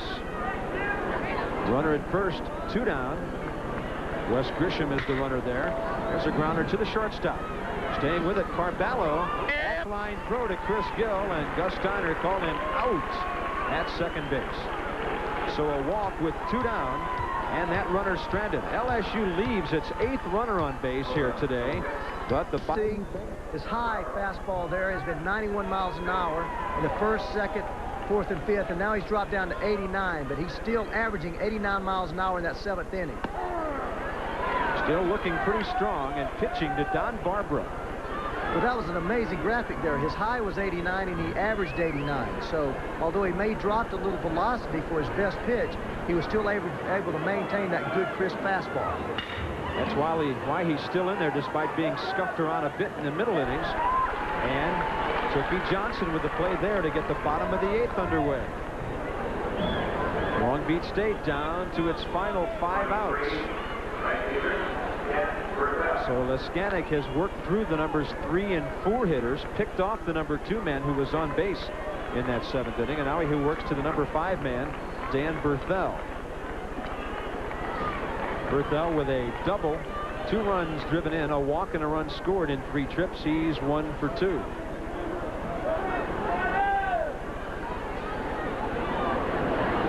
Offered to bunt, took a strike.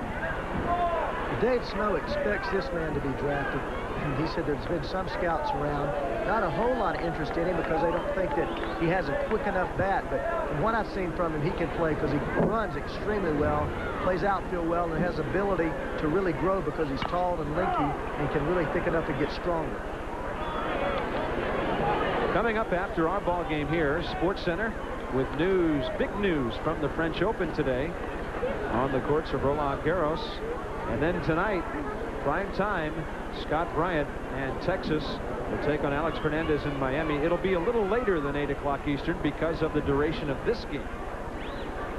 But the Sports Center guys will take you right into that game with Ron Franklin and Jim Codd here in Omaha.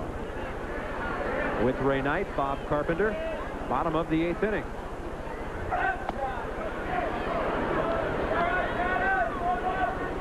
Curtis Leskanik, after his 15th win of the year against only 2 losses, he's also figured in 3 other wins for other pitchers with saves from the bullpen. This one is rammed into left center. Nobody will catch it. It's gone.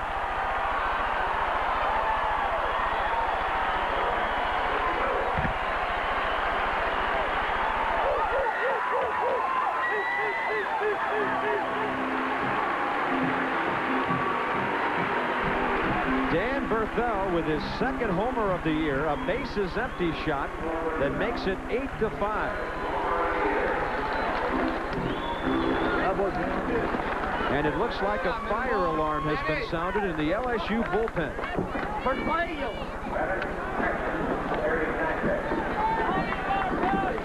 Only the 16th homer of the year hit by the 49ers, and Perry Sanchez will step in as the LSU bullpen, Mark LaRosa and Paul Bird, get busy. Here's Sanchez. Ball 1.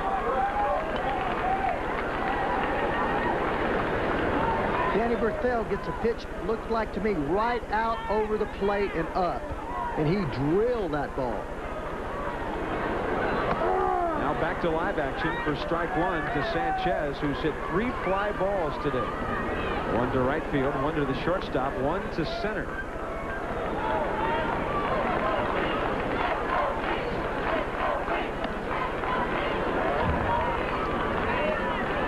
A little bit down and in with that breaking ball. 2 balls and a strike.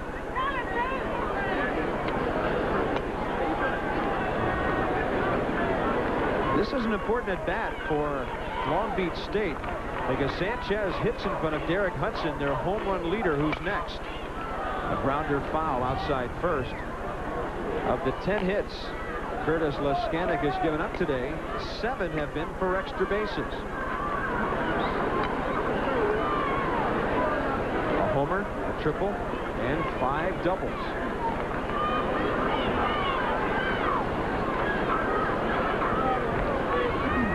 Right now, Dave Snow would settle for a good old single, with Sanchez hitting ahead of Derek Hudson. He'll take the walk as well as the count goes to 3-2 on that 87-mile-per-hour pitch in the dirt.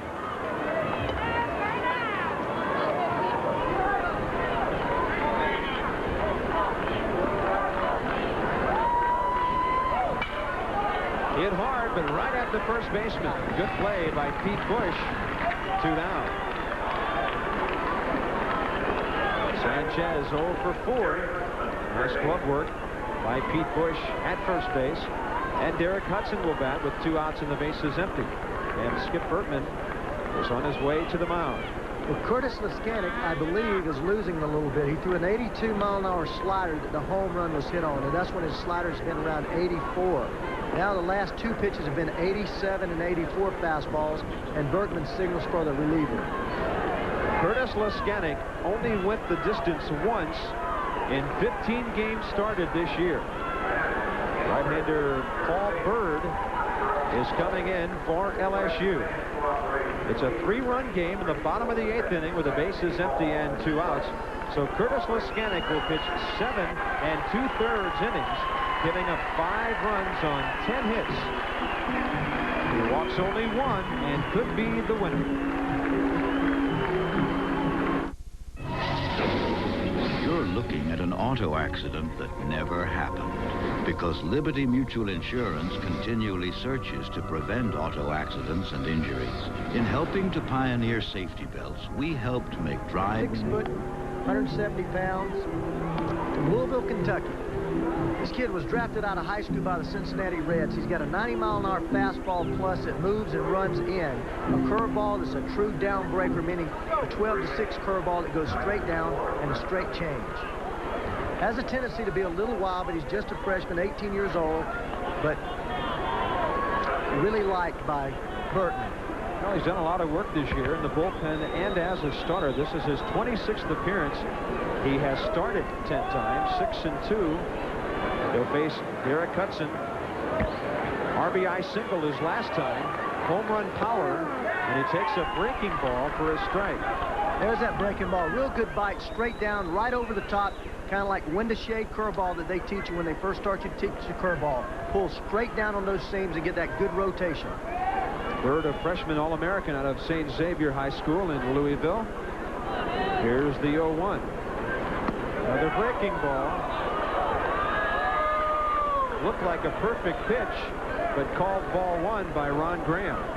As you mentioned earlier, he calls a lot of pitches low, and that ball was a little up in the strike zone for him, that's all. It looked good to me, but he has been a low ball umpire the whole game. Derek's folks hoping he can knock one out of here. The 1-1 pitch, breaking ball, bunted in the air and back to the screen. He was trying to catch Luis Garcia way back, as he would be with a power hitter at the plate. 2 outs.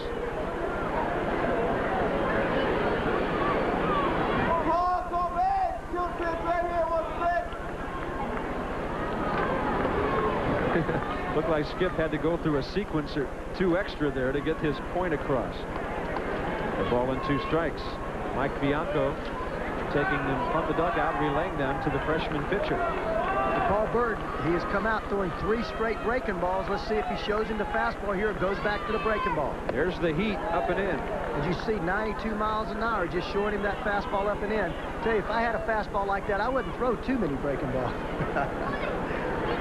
And after you see those breaking balls at 77, that 92 mile an hour heater is about 100.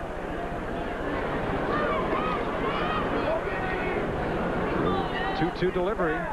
Breaking ball hit hard for a base hit. So Derek Hudson, who has struggled a bit in the field today, gets singles his 3rd and 4th times up, an RBI shot to right field in the 6th. And this one well hit to left field in the 8th inning, and Mom is happy about that one. Now they've got Todd Lloyd at the plate, Ray, who's been the one consistent Long Beach hitter in the College World Series. He's 2 for 3 today and was 2 for 3 on Saturday. And we've talked about how dangerous he is when he works the count.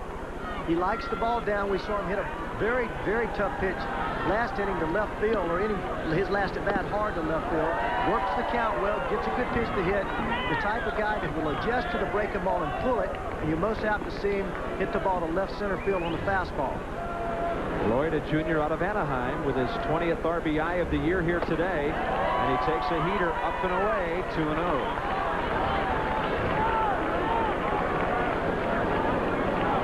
As you see right there as we pan the outfield, how the center fielder's shading him to left field, so they know that the book on him is he will take the fastball that way. Right fielder really swung around to right center.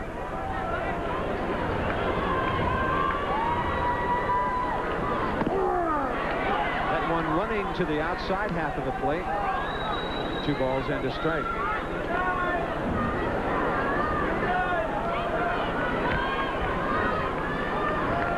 They do not believe that Lloyd can pull. Look how far that right fielder's off the line. He's way over there in right center. That's why. Well hit left field, but right at Scott Snyderwin. So the 49ers make some noise in the 8th inning.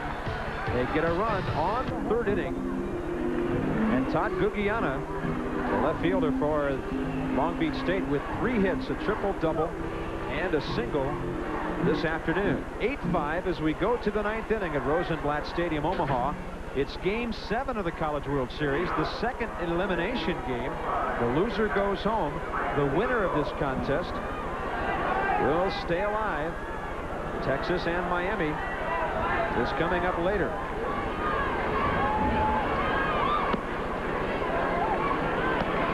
Bonnie throws a lot of strikes. He's always right around that strike zone, throwing a lot of pitches that appear to be strikes. Throws that little cutter in off the plate. Runs that fastball away. That's what he did there. Outside, 2 balls, no strikes.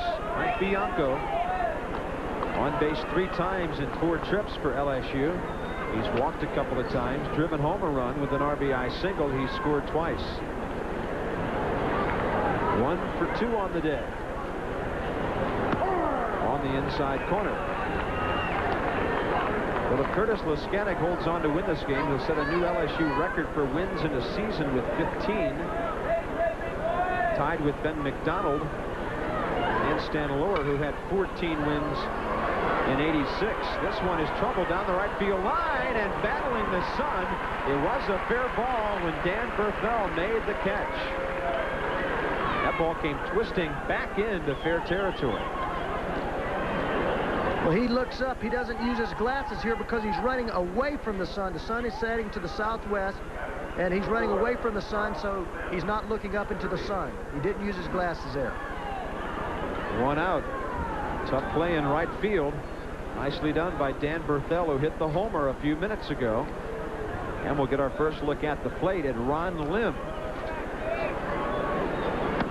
Lim, a guy who doesn't hit for much power, moves the ball around and utilizes his speed. We saw his speed when he stole a base as a pinch runner in the 7th inning.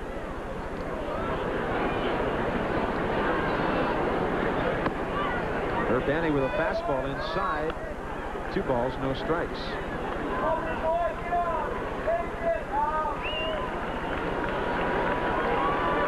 Ron Lim out of Jacksonville, a junior, takes one up and in. And when you're battling from behind down by 3, this is an LSU Tiger you do not want to put on base. On 4 pitches, he does. That's the 9th walk issued by Long Beach pitchers today. We have 7 products of Columbus High School, Miami here. Luis Garcia at the bottom of the list is coming to the plate here.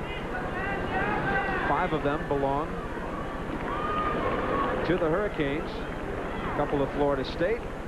And here's Luis, who came on as a defensive replacement in the 7th inning.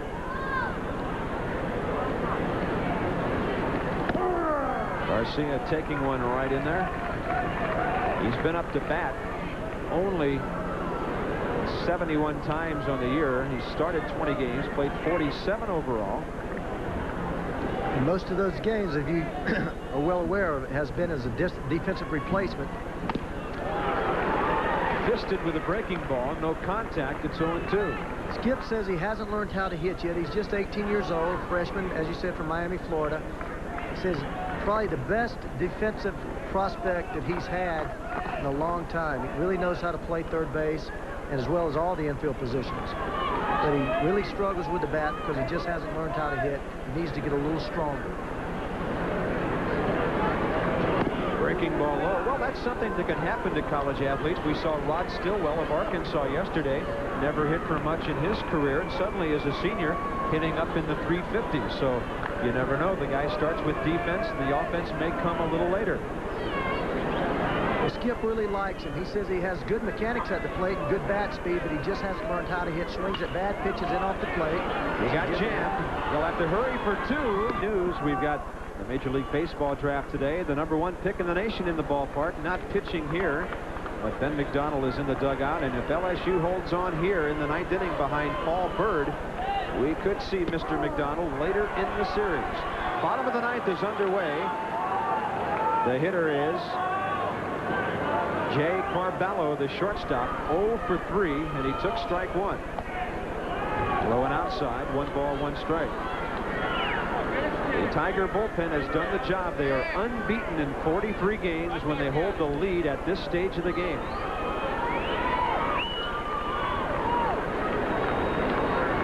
Breaking ball, popped up, but back and out of play.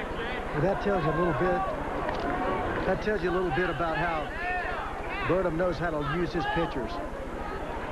Skip Bertman certainly knows how to use his pitchers with the bullpen, how many innings to go for his starters, and that statistic right there just bears that fact. 1-2. Big breaking ball is low and outside from the freshman out of Louisville, Paul Byrd. Skip Bertman bouncing signals to the pitcher off the catcher, Mike Bianco. Meanwhile, hope in the third base dugout that somebody will get on base. Nasty hop. Garcia knocks it down. Oh, what a play at first base by Pete Bush.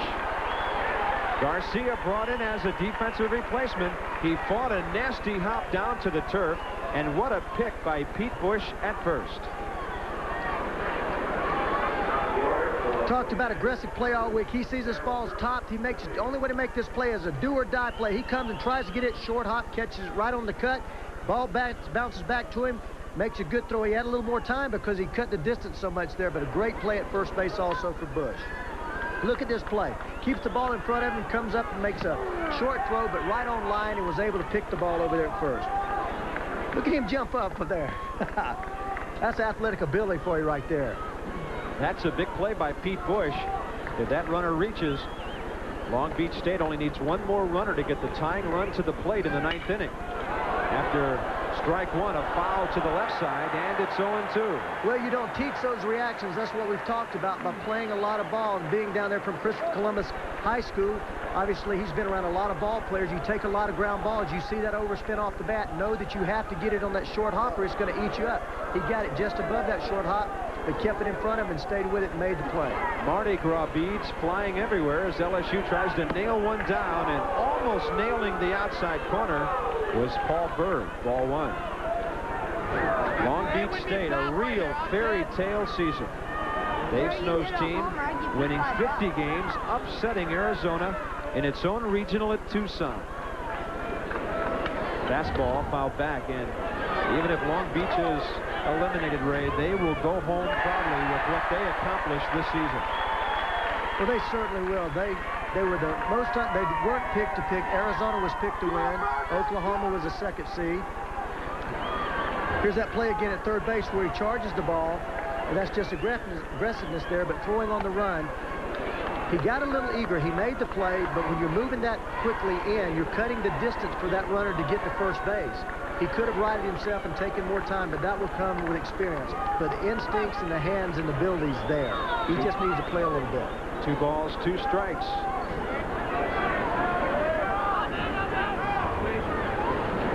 Fastball jammed in.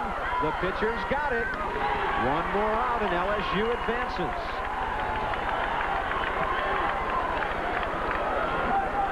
The winner of this game will take on the loser of Texas-Miami, a game that follows this evening after SportsCenter on ESPN. Chris Gill is the final hope of the 49ers. It could be his final collegiate at bat. Chris Gill is one of the few that made this team from the ball club that was at Long Beach before Dave Snow came in this year. Not many were good enough to stay in the lineup. Breaking ball, strike one. Dave said that he knew that this kid could play. He had seen him play, and he probably appreciates the success of this ball club more than anyone. And getting back to your point, real quickly, they have come a long way. They were underrated last year. They won over right at 50 games this year after winning 14 last year. So they came all the way to the top. They have nothing to be ashamed of. Great baseball team, and they're headed for a lot of success with Dave Snow and Wally Kincaid over there. Another power emerging on the West Coast, just what that part of the country needs, huh? With all the great teams already out there. 0-2 pitch. 2 outs in the 9th. The ball hit his bat, and the catcher held on. The game is over. The LSU Tigers win it by a score of 8-5.